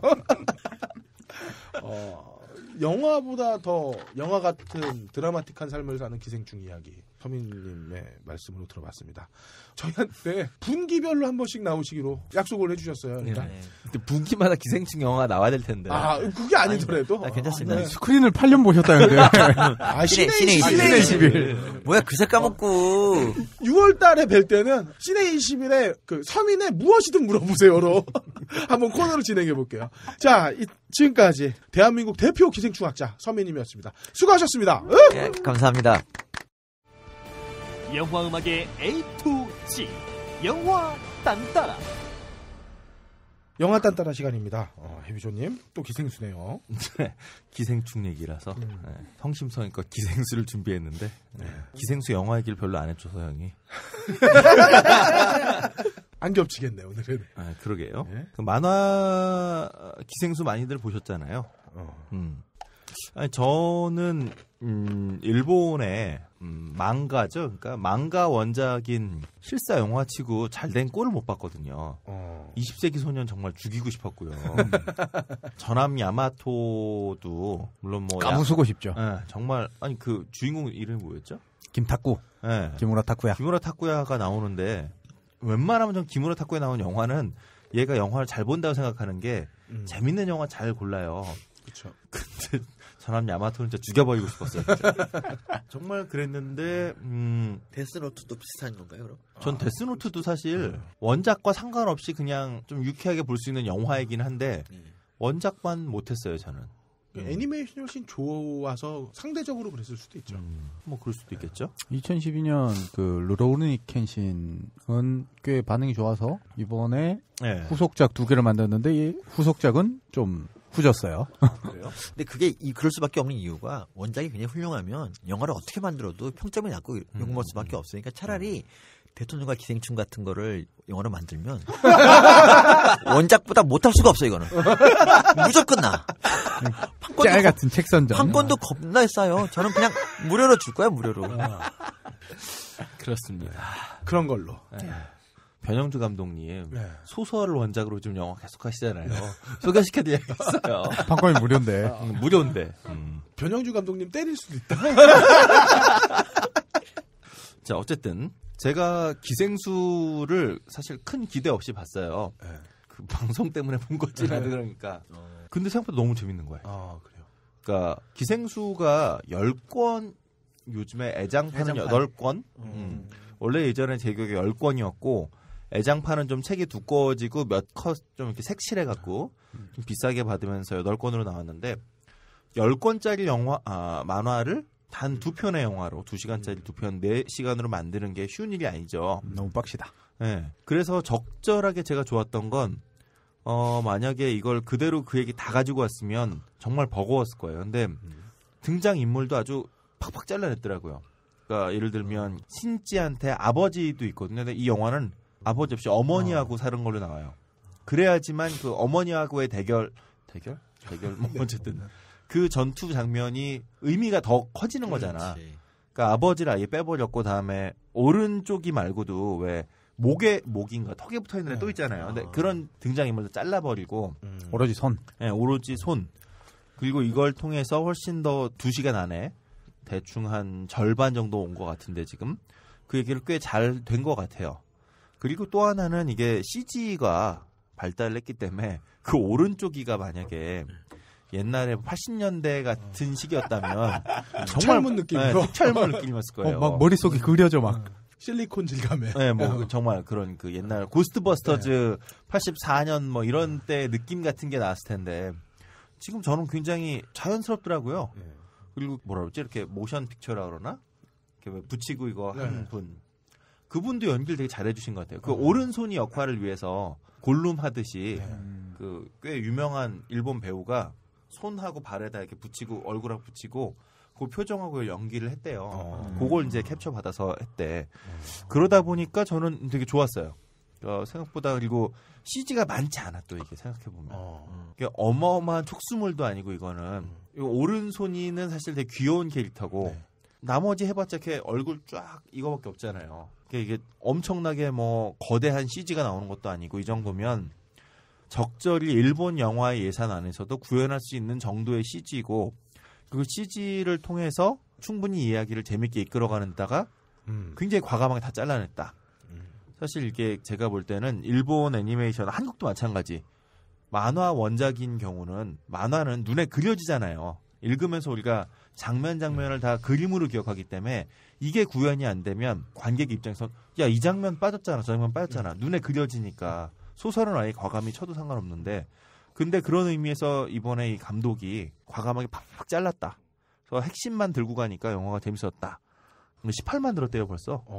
네, 퐁당퐁당 상영인데도 불구하고. 게다가 일본 영화인데 18만이면 대단한 것 같아요. 근데 지금 말씀하시는 거 보니까 엄청 전문가 포스가 나요. 지금 보시면 일목요연하게 정리해 장단점을 분석하는데 신의 21을 16년쯤 봤어요. 나 8년만 더 보면 그렇게 되는 거야? 대단합니다. 스크린부터 보셨어요. 좀 늦으셨네요. 늦으셨네요. 스크린이 폐간이라서. 그런데 한 가지 헌책방 가면 스크린 있습니다. 한 가지 아쉬운 건 저는 차라리 그냥 그 경쾌한 영화로 갔으면 좋았겠는데 왜 워낙 그 생각해보면 기생수에 되게 철학적인 대사 많이 나요. 인간이란 말이지 뭐 이런 거 있잖아. 닌겐 너 저거 뭐 이러는. 근데 그런 대사가 만화는 호흡이 길잖아요. 긴 호흡에서 중간에 그런 대사가 나올 때는 뭔가 실존적이고 철학적인 대사가 중간에 나오면 앞뒤 맥락이 기니까 그래. 네. 이게 막 오른쪽이랑 장난치고 있다가 그 다음 컷에서 인간이라고 하는 존재가 뭐 어떨까 뭐 이러면 이게 지금 근데 아마 그걸 뺐으면 오리지널 팬들이 야 기생수는 그냥 뭐 그런 괴물 나오는 영화가 아니라 괴물 나오는 만화가 아니라 인간이란 존재에 대한 뭐 철학적인 만화인데 그거 다 죽였어 이런 얘기 나올까봐 아마 그랬을 것 같은데 좀 뜬금없긴 하죠. 조금 뜬금없이 뜬금포로 그런 얘기들이 막 나오는 것 같은 그런 느낌을 버릴 수가 없어요. 근데 차라리 저는 이게 난 게 예전에 왜 만화책이 애니메이션으로 이제 나오는 드래곤볼이나 슬램덩크 보면 왜 우리 연재할 때 한 달 기다려서 보면 얘가 슬램덩크 같은 경우 공을 잡아서 저 던져가지고 골을 한 골 넣는데 한 달치가 다 나가는 거야. 그러면서 막 승질이 나잖아요.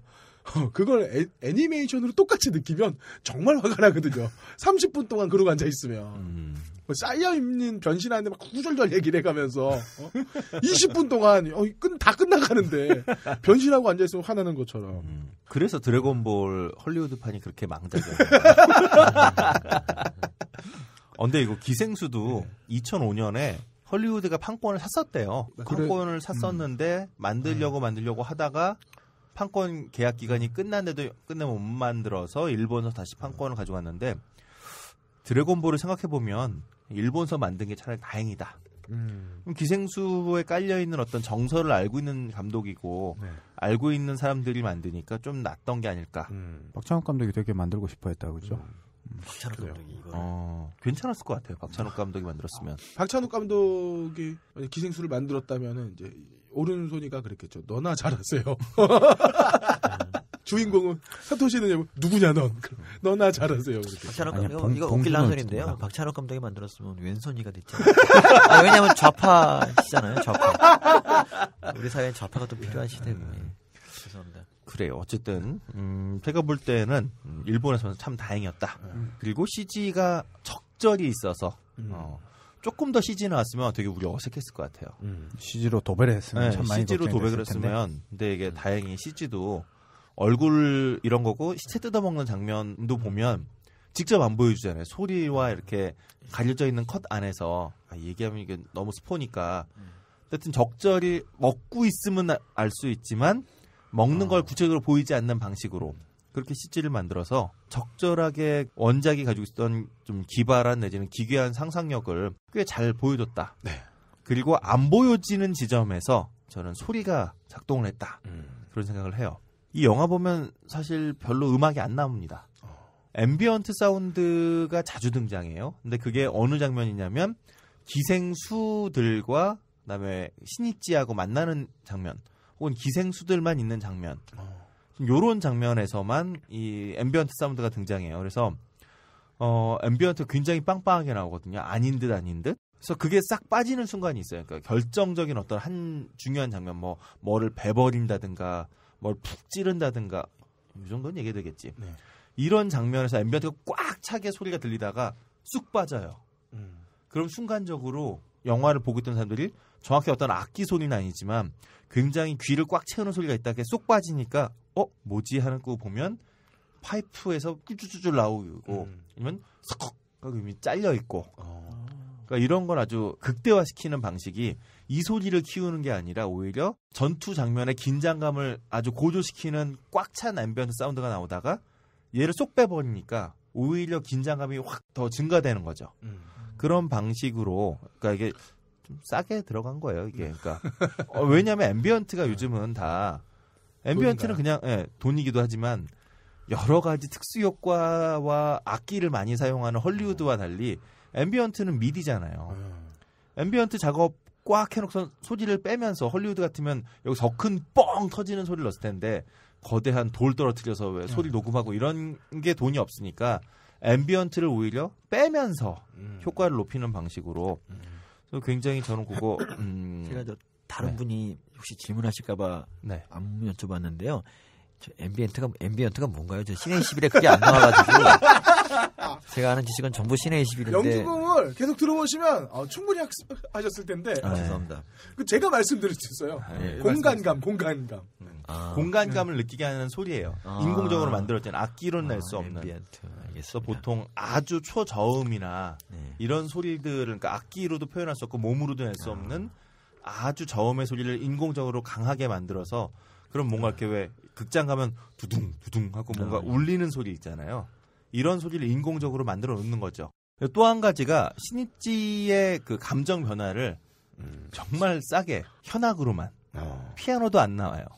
그냥 바이올린, 첼로, 비올라 현악으로만 쭉 해요. 그러니까 신이찌가 변해서 왜 개 장면이 있어요. 더 이상 말씀드릴 수 없는데 개 장면인데 이 장면에서 되게 처연한 현악이 흘러요. 그냥 슬그머니 그 현악을 사용하더라도 헐리우드 같으면 최소한 실내악 정도는 되고 이렇게 될 텐데 정말 현악만 딱 파트를 떼어갖고 요걸로 아주 가볍게 그래서 흘려 들으면 잘 안 들리는 소리처럼 지나가죠. 근데 가만히 들어보면 마성차의 그런 잡음 사이로 현악이 흐르면서 얘가 이제 변했구나 이제. 이런 걸 알 수 있게. 저는 그 장면에서 이 음악을 전혀 느끼지 못했는데 그냥 저는 걔 그것만 집중해가지고 막 놀래서 그런데 현악이 있었다니. 서민님 대단하세요. 제가 그래요. 그 장면이 만화랑 달라요. 이건 확실히 기억나요. 만화에서는 사실 묻어주거든. 그래서 별로 안 변했는데, 그러니까 이게 그 신이찌가 변하는 것을 보여주는 장면이잖아요. 얘가 이제 그 오른쪽이랑 점점 합쳐지고 있음을 보여주는 장면인데. 만화에서는 훨씬 이게 호흡이 기니까 그 장면도 걔를 묻어주고 뭐 이렇게 가는데 딱 거기서 자름으로 인해서 신이찌 완전 변했구나 쟤 이제 그 장면 다음에 확 변하는 그 오른쪽이가 단단한 걸로만 변해 있는 장면이 나오니까 얘 이제 이렇게 됐구나. 이게 더 자세히 얘기하고 싶은데 너무 스포일러라서 더 이상 말씀드릴 수 없습니다. 그래요. 이미 다 본 것 같은 느낌이 들고. 참 이게. 어쨌든 이렇게 계속 현악하고 앰비언트로만 흐르다가 풀 오케스트라가 딱 한 번 나와요. 코러스까지 등장해서. 돈을 한 번 쓰네요. 네, 한 번 쓰죠. 근데 이게 이제 2편이니까 아마 그 오케스트라 한 번 동원해서 2편에는 많이 쓰지 않았을까 예상이 되고요. 그 극장에서 보셨어요, 서민이? 예, 극장에서 혼자. 네, 끝에 그 스크롤 다 올라가고 나서 다 보셨죠? 아, 그걸 안 봤는데. 쿠키 영상이 있는데. 빨리 나가라 그래서. 있는데. 빨리 나가라 그래서. 그것도 혼자 있으면 창피해서 후다닥 나가야 되거든요. 왜냐하면 애인도 없을까봐 이런 오해를 받을까봐. 그렇구나. 그래서 끝까지 앉아 있는데 저는 혼자 보고. 그래요. 풀 오케스트라가 나와요 거기서? 아, 풀 오케스트라가 마지막 학교에서의 그 아까 말씀하셨던 그 다음에 싸움 장면 있잖아요. 예. 활 쏘고 뭐 이렇게 되는 그 장면에서 갑자기 코러스를 포함한 풀 오케스트라가 빵 튀어나오고요. 네. 그리고 쿠키 영상이 전부 오케스트라로 때려 넣죠. 그러니까 이제 지금까지 신이찌라고 하는 주인공이 왜 그렇게 되었는지에 대해서 1편에서 설명하기 위해서 감정선을 건드리는 현악하고 그다음에 그 긴장감만 높이는 앰비언트 썼다라면 이제 막판에 오케스트라를 사용함으로써 아, 이제부터는 본격적으로 신이찌가 기생수들과의 싸움이 시작되겠구나 라고 하는 걸 이제 오케스트라로 보여주는 거죠. 그리고 그거를 한 번 더 확인시켜 주는 게 맨 끝에 나오는 쿠키 영상이 정말 오케스트라 도배되어 있거든요. 뻥뻥뻥뻥 막 이러면서 막 팀파니 소리 막 둥둥둥둥 나오고. 혹시 뭐 다른 질문인데 네. 일본에서 이거 기생수 흥행은 어떻게 됐었어요? 제가 알기로 이게 작년에 인터스텔라를 차트 1위로 꺾었어요. 이 영화가 등장하는 첫 주에 인터스텔라 꺾어버렸어요. 근데 일본에서는 별로 인터스텔라 인기 없었을 것 같아요. 그러니까 일본서 이 기생수가 바람의 검심하고 두 개가 어마어마하게 벌은 것 같은데. 아, 그러면 그 정도면 일본에서 뭐 바람의 검심이랑 대등할 정도면 엄청나게 바람의 검심은 몇 백억 단위로 벌었던데요. 어쨌든 그 1편이 마지막에 풀 오케스트라가 등장하고 나서 딱 끝나버리죠. 근데 끝나면서 그 스크롤이 올라가서 노래가 한 곡 나와요. 이게 범프 오브 치킨이 부른 퍼레이드인데 이게 일본 말로는 파라도? 뭐 약간 퍼레이드가 안 되더라고요. 또 그쪽은. 그래서 처음에 제목을 보고선 이 제목을 그대로 이제 읽어주는 거 있잖아요. 요즘 이렇게 일본어 넣으면 파레이도 뭐 이런 식으로. 파라도 뭐 약간 이런 파라도. 이게 뭐지? 파라이도. 파라이도인가 파레이도인가 뭐 이 정도쯤 됐던 것 같은데 이게 뭘까 하다가 네이버 사전에 물어보면 되는 걸 괜히 소리만 듣고서 네이버 사전에 넣어보니까 퍼레이드더라고요. 범프 오브 치킨은 내한 공연도 굉장히 여러 번 했던 팀이죠. 네. 그만큼 한국서도 굉장히 팬덤이 큰 그런 일본 밴드라고 할 수 있고 제가 일본 음악 자체를 잘 몰라서 네. 그런 저도 이름을 알고 있을 정도니까 굉장히 인기가 많은 팀이라고 할 수 있고 개인적으로 좀 많이 듣지 않았는데 맨 처음에 우연히 들었던 노래를 듣고선 얘네 드럼 소리가 되게 특이한데 근데 기타 소리도 독특하니까 악기 하나하나의 소리를 굉장히 독특한 개성을 있게 정말 정성을 많이 들이는 음악인 거죠. 그러니까 네. 천체 관측? 네, 천체 관측은 한국서 되게 굉장히 크게 히트한 노래고 일본서도 이 노래를 발판으로 얘네가 메이저 앨범이 대박이 났던 거고. 근데 어쨌든 악기 하나하나 소리를 자기만의 소리를 만들고 노력하는 밴드구나라고 한 인상을 그 곡 이름 잊어버렸는데 그게 되게 저도 크게 남았었어요. 네. 근데 뭐 음악적인 스타일만 보면 미스터 칠드런 아시죠? 네, 알죠. 미스터 칠드런이 만들어낸 그 일본적인 락 음악 있잖아요. 미스터 걸리면 아는 밴드도 있어요. 일본 밴드. 다른 건 모르겠고 뮤직비디오에서 왜 나이 들어서 보컬하던 애가 다 친구들 모아가지고 노래 부르는 그렇지. 마누라한테 다 욕 먹으면서 그 눈물 나는 뮤직비디오 눈물 나잖아요. 그거. 미스터 칠드런의 스타일로 보면 미스터 칠드런은 거의 직접적인 영향을 받은 밴드인 것 같아요. 네. 지금 소속사도 같은 토이스 팩토리라고 하는 굉장히 큰 회사고 근데 이 친구들이 그 기생수의 멤버가 넷인데 4명 다 기생수의 어떤 골수 팬이래요. 굉장히 골수 팬이었기 때문에 기생수의 영화를 만드는 데 있어서 음악을 의뢰를 받았을 때 흔쾌인지는 모르겠으나 참여를 했다라고 합니다. 헌신적으로 했겠네. 그렇겠죠. 진짜 잘 만들었어 노래를. 4월 달에 일본에서 개봉될 예정인 기생수 파트 2의 주제가가 미리 이제 현재 선공개돼 있는데 콜론이에요 제목이. 네. 이것도 역시 범프 오브 치킨이 연주를 했습니다. 이 노래가 저는 되게 마음에 들었던 게 키보드하고 다음에 이펙터를 입힌 보컬이 처음에 나와요. 그러니까 왜 뭔가 약간 사람 소리인데 기계 소리처럼 들리게 하는 그런 이펙터를 입혀놓은 그 보컬하고 그다음에 키보드 그냥 단순한 키보드를 계속 반복하는 이런 전주가 흐르면서 퍼레이드라는 노래가 시작이 되는데 그 지점이 굉장히 묘해요. 사운드가 근데 그게 이 영화가 가지고 있는 기괴하면서도 묘한 설정들 있잖아요. 네. 이런 걸 그 소리가 한 반에 딱 잡아주는 느낌? 그러니까 단순히 요즘에 제가 헐리우드 영화를 보면서 많이 느끼는 게 예전에는 고스트버스터즈도 그렇고 헐리우드 영화에 뭐 아이 오브 타이거도 그렇고 다 헐리우드 영화에서도 어떤 주제가가 있다라고 하면 이 주제가가 영화가 표현하고 싶은 거를 함축하기 위해서 굉장히 많이 노력을 했는데 어느 순간 이후로 그 인스파이어드 프롬 무비 띵띵띵으로부터 나오는 이런 그 영화 음악들이 많아지면서 주제가라고 하는 게 그냥 주제가는 이 밴드나 뮤지션에게 멋있는 뮤직비디오의 소재를 제공해주고 그다음에 영화는 이 아티스트가 가지고 있는 이미지를 가지고 와서 우리 영화를 이렇게 포장해주는 약간 이런 느낌이었거든요. 이 음악이 이제 철저하게 영화의 이미지를 위해서 들어간다라기보다는 서로가 이제 상생도 좋은데 뭔가 영화만을 위한 음악이라고 하는 게 좀 많이 부족해졌다.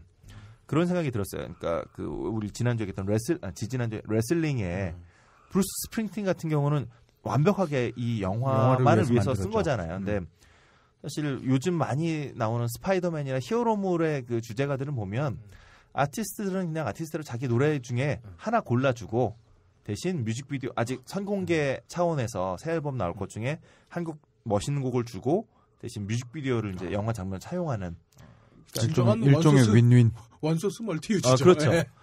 그런 식이란 느낌이 굉장히 강했는데 근데 이번에 이 범퍼 오브 치킨의 퍼레이드는 진짜 워낙 멤버들이 이 영화를 만화를 좋아해서 그런지 몰라도 기생수를 위한 기생수를 위해서 만든 음악이다. 그래서 꽤나 이 영화가 가지고 있는 이미지를 한 방에 샥 정리해주는 영화 보고 나서 이 영화 이런 영화였지라고 하는 걸 이렇게 잘 기억하게 해주는 그런 노래가 아니었나 싶어요.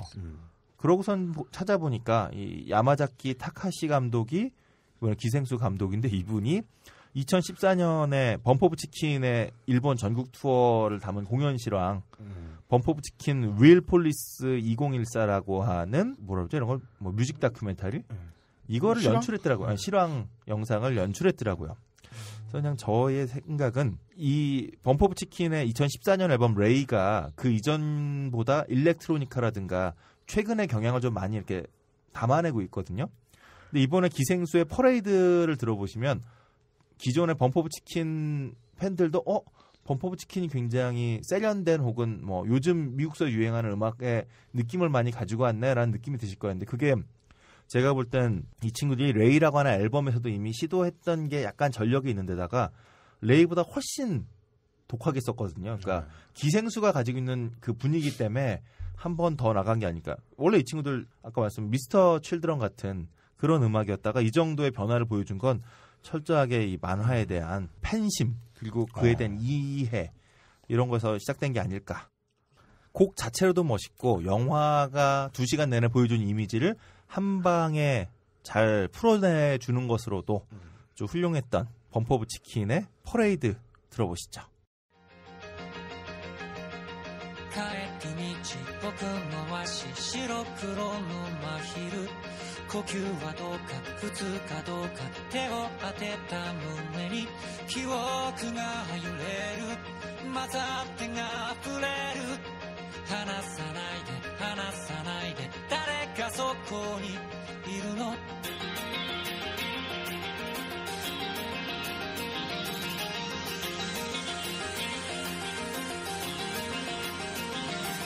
途中のまま止まったまま時計に置いてかれる歩かなきゃ走らなきゃ昨日に食べられるどうして 이번 주 개봉 신작의 근거 없는 예측 무비 찌라시. 자, 무비 찌라시 시간입니다. 함장님. 예, 지난주 소개해드린 영화 중에 저는 채피와 위플래시를 봤어요. 위플래시는 좋죠. 좋은 것도 좋은 거지만 이게 거기서는 아주 독특한 환경에서 일어나는 일들이잖아요. 근데 우리나라 고등학생들은 다 그렇게 당하는 거. 그러니까 그게 전혀 독특하지 않잖아. 그러니까 흔한 일이지. 우리는 일상이야. 그러니까 어떻게 보면 지금 그러니까 현재 2015년 현재 고등학교는 그렇지 않겠지만 말 그대로 90년대까지만 해도 고등학교는 그렇죠. 이런 풍광이었으니까. 아니 그리고 그나마 그 선생이 전인 교육을 해요. 때리진 진짜? 않아. 때리잖아. 왜 안 때려요? 우리처럼 몽둥이로 휘두르진 않잖아. 더 기분 나쁘잖아. 박자를 뺨 때리면서 맞추는데. 너 이거 못 맞추겠어? 아니 근데 그거는 우리 그 정도 맞으면 그래도 괜찮았네 정도였지. 애교죠. 네, 시계 풀고. 저 위플래시가 무슨 뜻이에요? 근데 채찍. 그게. 그런데 여기선 이 영화에서는 이제 연주하는 재즈 곡목 이름과 동일하고, 그다음 지도 편달이라는 뜻도 있으니까 말 그대로 스승이 제자한테 가르치는 그런 뜻도 내포하고 있고 그렇습니다. 채찍으로 때리거나 이러진 않는다 이거죠. 안타깝게도 채찍은 안 나오더라고요. 채찍 같은 사람이 나오죠. 참고로 채찍처럼 생긴 기생충이 편충입니다. 편충. 채찍 편자. 예. 예, 어쨌든 채피는 보면서 누가 얘기하셨지만 로보캅도 떠오르고 역시 블론 캠프답다라고 생각하는 부분도 있지만 계속 거슬리는 그 휴 잭맨의 앞머리랑 도무지 존재감이 없는 시고니 위버로 인해서 좀 슬픈 영화가 되어버리는 것도 있어요. 아니 이분은 가난할 때 만든 디스트릭트 9은 정말 잘 만들었던 것 같은데 헐리우드 가서 왜 맷 데이먼하고 만나고 이러더니 점점 이상해져. 정점을 찍고 나서 차츰 똑같은 얘기를 하면서도 약간 떨어지는 느낌이 좀 있어요. 감독들 중에 첫 작품이 인생작이 되는 경우들이 간혹 있죠. 닐 블롬 캠프는 그러지 않았으면 좋겠어요. 그러게요. 그래도 이 영화 요소에 숨어 있는 게다가 일본 애니메이션 좋아하시는 분들 이런 분들은 이 감독을 좋아할 수밖에 없어요. 네. 뭐 어쨌든 채피의 희생 정신이 조금 뜬금없어서 막판에 좀 힘을 잃은 것 같아요. 그래도 즐거웠고 위플래시는 그냥 아주 그냥 OST를 계속 틀어놓고 싶어요. 게다가 드럼뿐만 아니라 그 금관 악기들의 향연에 아직도 계속 즐겁습니다. 그렇습니다. 아직 좋다고 말씀하시는 거예요, 둘 다? 예. 두 영화 다 특히 위플래시는 꼭 보시면 좋을 것 같아요. 알겠습니다. 예. 네. 이번 주에 개봉 시네이실로 단련하셨습니다. 네, 이번 주에 개봉하는 영화가 너무 많아서 좀 고민했고요. 그래서 기존과 다르게 소개해보려 합니다. 오늘 평점 없습니다. 네. 뭐 어차피 제 평점 따위 여러분들에게 중요하지 않았으니까. 중요했어요. 왜? 아까 그 게시판에서도 좋은 지표로 삼아서. 그렇습니다. 그러니까 평점이 중요한 게 아니라 결국엔 감독이 누구냐, 배우가 누구냐, 신업이 어떠냐 이걸 보신다는 얘기니까. 첫 번째 영화 그라운드의 이방인 다큐멘터리 영화예요. 그렇습니다. 우리 학교라고 벌써 한 10년 됐죠. 이 영화 만들었던 김명준 감독 작품이고요. 권혜여 아저씨가 나레이션 했대요. 1982년 제1교포 학생 야구단의 현재를 찾아가는 영화라고 합니다. 우리 학교도 제1조선인 학교 얘기죠. 예. 그런데 우리 학교는 그나마 한국어를 하는 청년계 쪽이고 이 당시 제1교포 학생 야구단은 민단 쪽이에요. 그렇죠. 그러니까 민단이면 그냥 일본 학교를 다니면서 그랬죠. 그래서 두 개가 개파 다르니까 원래 김명준 감독은 우리 학교 만들면서 경험이 있었던 게 청년 쪽이다 보니까 그렇죠. 이건 되게 신선한 자기한테는 도전이었을 것 같고 야구 좋아하시는 분들은 한번 찾아보세요. 우리가 그저 민단이라고 해서 그 사람들을 얼마나 완전 다른 사람들 취급했었는지 그런 우리 스스로를 돌아볼 수 있는 좋은 영화일 것 같아요. 제가 야구 영화를 보면서 국내 야구 영화를 제외하고 헐리우드 영화 같은 경우에는 정말 외야의 천사들 정도를 제외하고는 다 재밌게 봤거든요. 머니볼도 참 재밌었죠. 네, 머니볼 재밌었죠. 재밌죠. 요거 실망 안 할 것 같아요. 그런데 이방인 만든다는 얘기를 한참 전에 들었는데 개봉을 좀 생각보다 늦게 하네요. 근데 우리 학교도 개봉했을 때 이미 그 학생들이 초등학교로 나오던 애들이 고등학생이었어요. 김명준 감독이 얘기를 들어보니까 찍으면서 잘한 거예요, 그렇게? 그러니까 워낙 많이 찍는 사람이고 워낙 다큐가 그렇기도 하지만 엄청나게 많은 양을 찍고 이거를 다 시사하고 골라내고 하는데 시간이 워낙 걸리는 감독이더라고요. 엄청나게 걸리죠. 자, 두 번째 영화 트레이서. 다니엘 벤마요라는 스페인 감독의 영화인데 트와일라이트 시리즈의 늑대 제이콥 블랙이 나옵니다. 맨몸으로 도심 건물을 넘나드는 그 파쿠르를 하죠. 그걸 소재로 한 영화니까 뭐 스토리는 기대하지 마시고 액션 보실 분들 보시면 될 것 같고요. 세 번째 영화 리바이어던 러시아 영화입니다. 감독이 안드레이 즈비아진세프라고 좀 유명한 분이에요. 뭐 전 잘 모르지만 제목에서도 느끼시겠지만 토마스 홉스의 리바이어던처럼 권력에 대항하는 평범한 남자의 이야기입니다. 근데 토마스 홉스의 리바이어던이 그 영화가 저항하는 얘기는 아니고 그 토마스 홉스의 리바이어던이 정부 자체가 하나의 괴물인 것처럼 다루고 있잖아요. 네, 괴물이긴 한데 이 괴물이 사람들이 다 합쳐져서 그렇죠. 그러니까 사회계약론을 얘기한 거니까 사람들이 다 계약하면 국가를 만들면 이게 거대한 뭐가 된다 뭐 이런 거 맞습니다. 그래서 인문학적 얘기하실 때 조심해야 돼요. 전문가이기 때문에 오늘은 기생충과 인문학을 조심합시다. 그 리바이어던처럼이라고 표현한 이유가 마찬가지로 여기서 얘기하는 리바이어던은 하나의 권력층 그 부분을 얘기한 거고 그에 대항한다는 얘기가 전체 스토리이고 실질적으로 여기 좀 애매할 수도 있는 게 저도 지금 그게 궁금해지는 게 리바이어던을 홉스가 쓸 때의 느낌은 종교 중심이었던 사회에서 종교가 아니라 국가라고 하는 게 필요하다라고 한 얘기를 역설했던 거니까 여기서의 말하는 게 그러면 그 부패한 시장이고 뭐 이런 얘기를 하시는 거 보면 이게 어떤 권력에 대한 저항인데 이게 개인의 저항이 아니라 새로운 또 다른 종류의 권력을 만들자는 얘기가 아닐까 이런 생각이 그냥 우연히 드네요. 그래요? 느낌적인 느낌이 있어요. 느낌적인 느낌으로. 내용은 부패한 시장이 호화 별장을 지으려고 한 가족의 집을 뺏으려 하는데 이에 대항하는 이야기입니다. 뭐 저는 개인적으로 기대하는 이야기고요. 네 번째 영화. 러시아르니까 리얼할 것 같아요. 태양을 쏘아라. 독특한 영화 만드는 김태식 감독이죠. 도쿄택시, 붉은 바캉스, 검은 웨딩 만든 감독인데 이번엔 강지환과 윤진서를 데리고 느와르 영화를 만들었대요. 근데 줄거리가 마초랑 빤무파탈 그 다음에 조직 보스의 삼각관계라니 기대는 전혀 안 됩니다. 이거는 LA 컨피덴셜을 이겨야 되네. 아니 LA 컨피덴셜은 엄청나게 잘 만든 영화죠. 마찬가지로 여기도 LA랑 라스베가스 올 로케이션이래요. 뭐 풍광 잘 나왔나 확인해 보시고. 그러니까 우리의 눈이 이미 LA 컨피덴셜로 십몇 년 전에 거기를 찍었잖아. 그러니까 그 만족을 쫓아가려면 큰 공을 들여야 되지 않겠나. 난 김태식 감독 그 붉은 바캉스 검은 웨딩이라는 영화를 어떤 여배우가 왜 오이네 씨 때문에 저 사람이 도대체 무슨 영화 나왔지 해서 찾아봤거든요. 저는 이해가 안 되는데 뭐 독특한 영화라고 생각해요. 별로 기대하진 않는. 다섯 번째 영화 신데렐라. 영화 많아요 오늘. 월트 디즈니는 요즘 실사화하는데 재미를 붙이나 봐요. 일본도 그렇고. 말레피센트도 그렇고. 토르 만든 케네스 브레너 감독이 만들었지만 이 양반은 토르보다는 과거의 멋진 셰익스피어 시리즈들. 뮤지컬들을 영화화하거나 이런 부분이 훨씬 뛰어난 감독인데 주인공들은 별로 기대되지 않지만 케이트 블란쳇 언니가 나오고 헬레나 보넨 카터가 기대됩니다. 케이트 블란쳇이 그러면은 저거겠네요. 새엄마. 저는 그럼 우리 헬레나 보넨 카터가 그러면 저기 요정. 그러니까 변신시켜주는 분.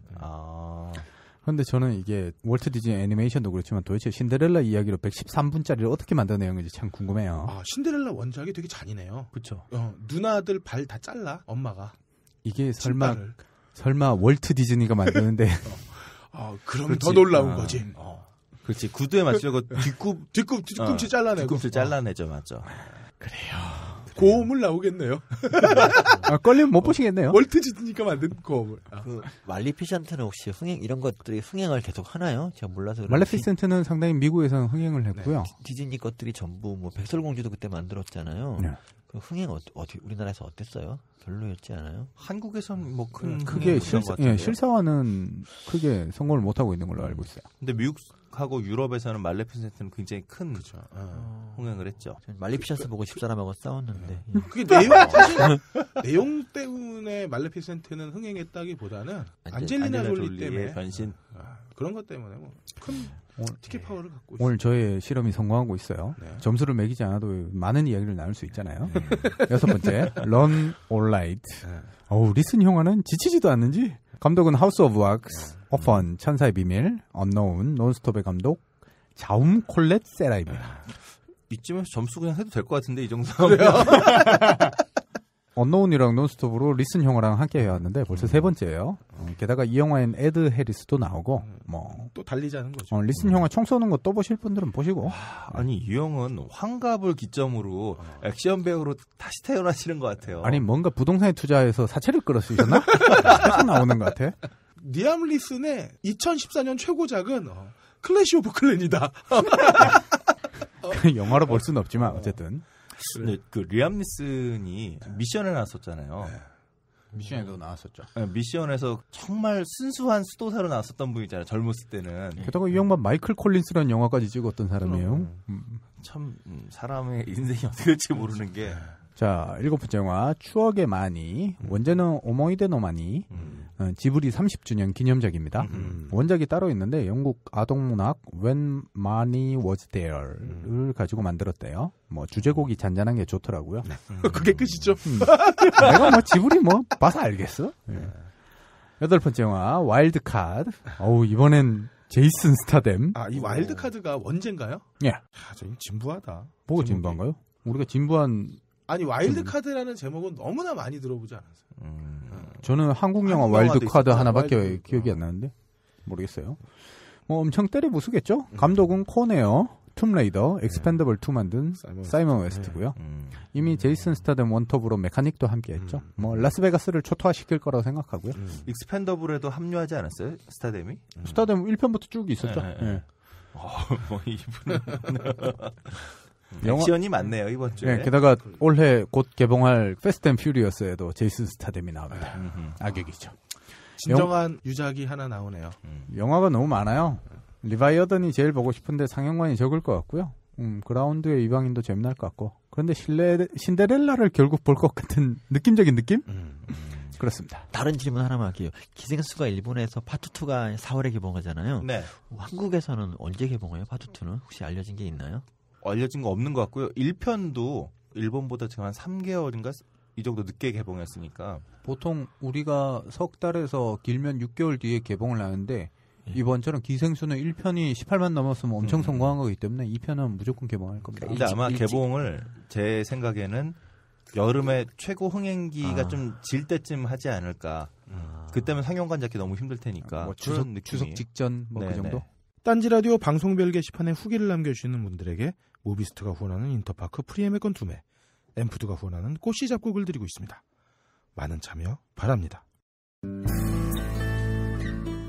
대한민국 국정원장 후보는 아들, 며느리, 손주들까지 7명이 죄다 미국 시민 영주권자입니다. 전시작전권도 되찾지 못하는 나라의 국정원장으로서는 매우 적합한 처사가 아닐 수 없습니다.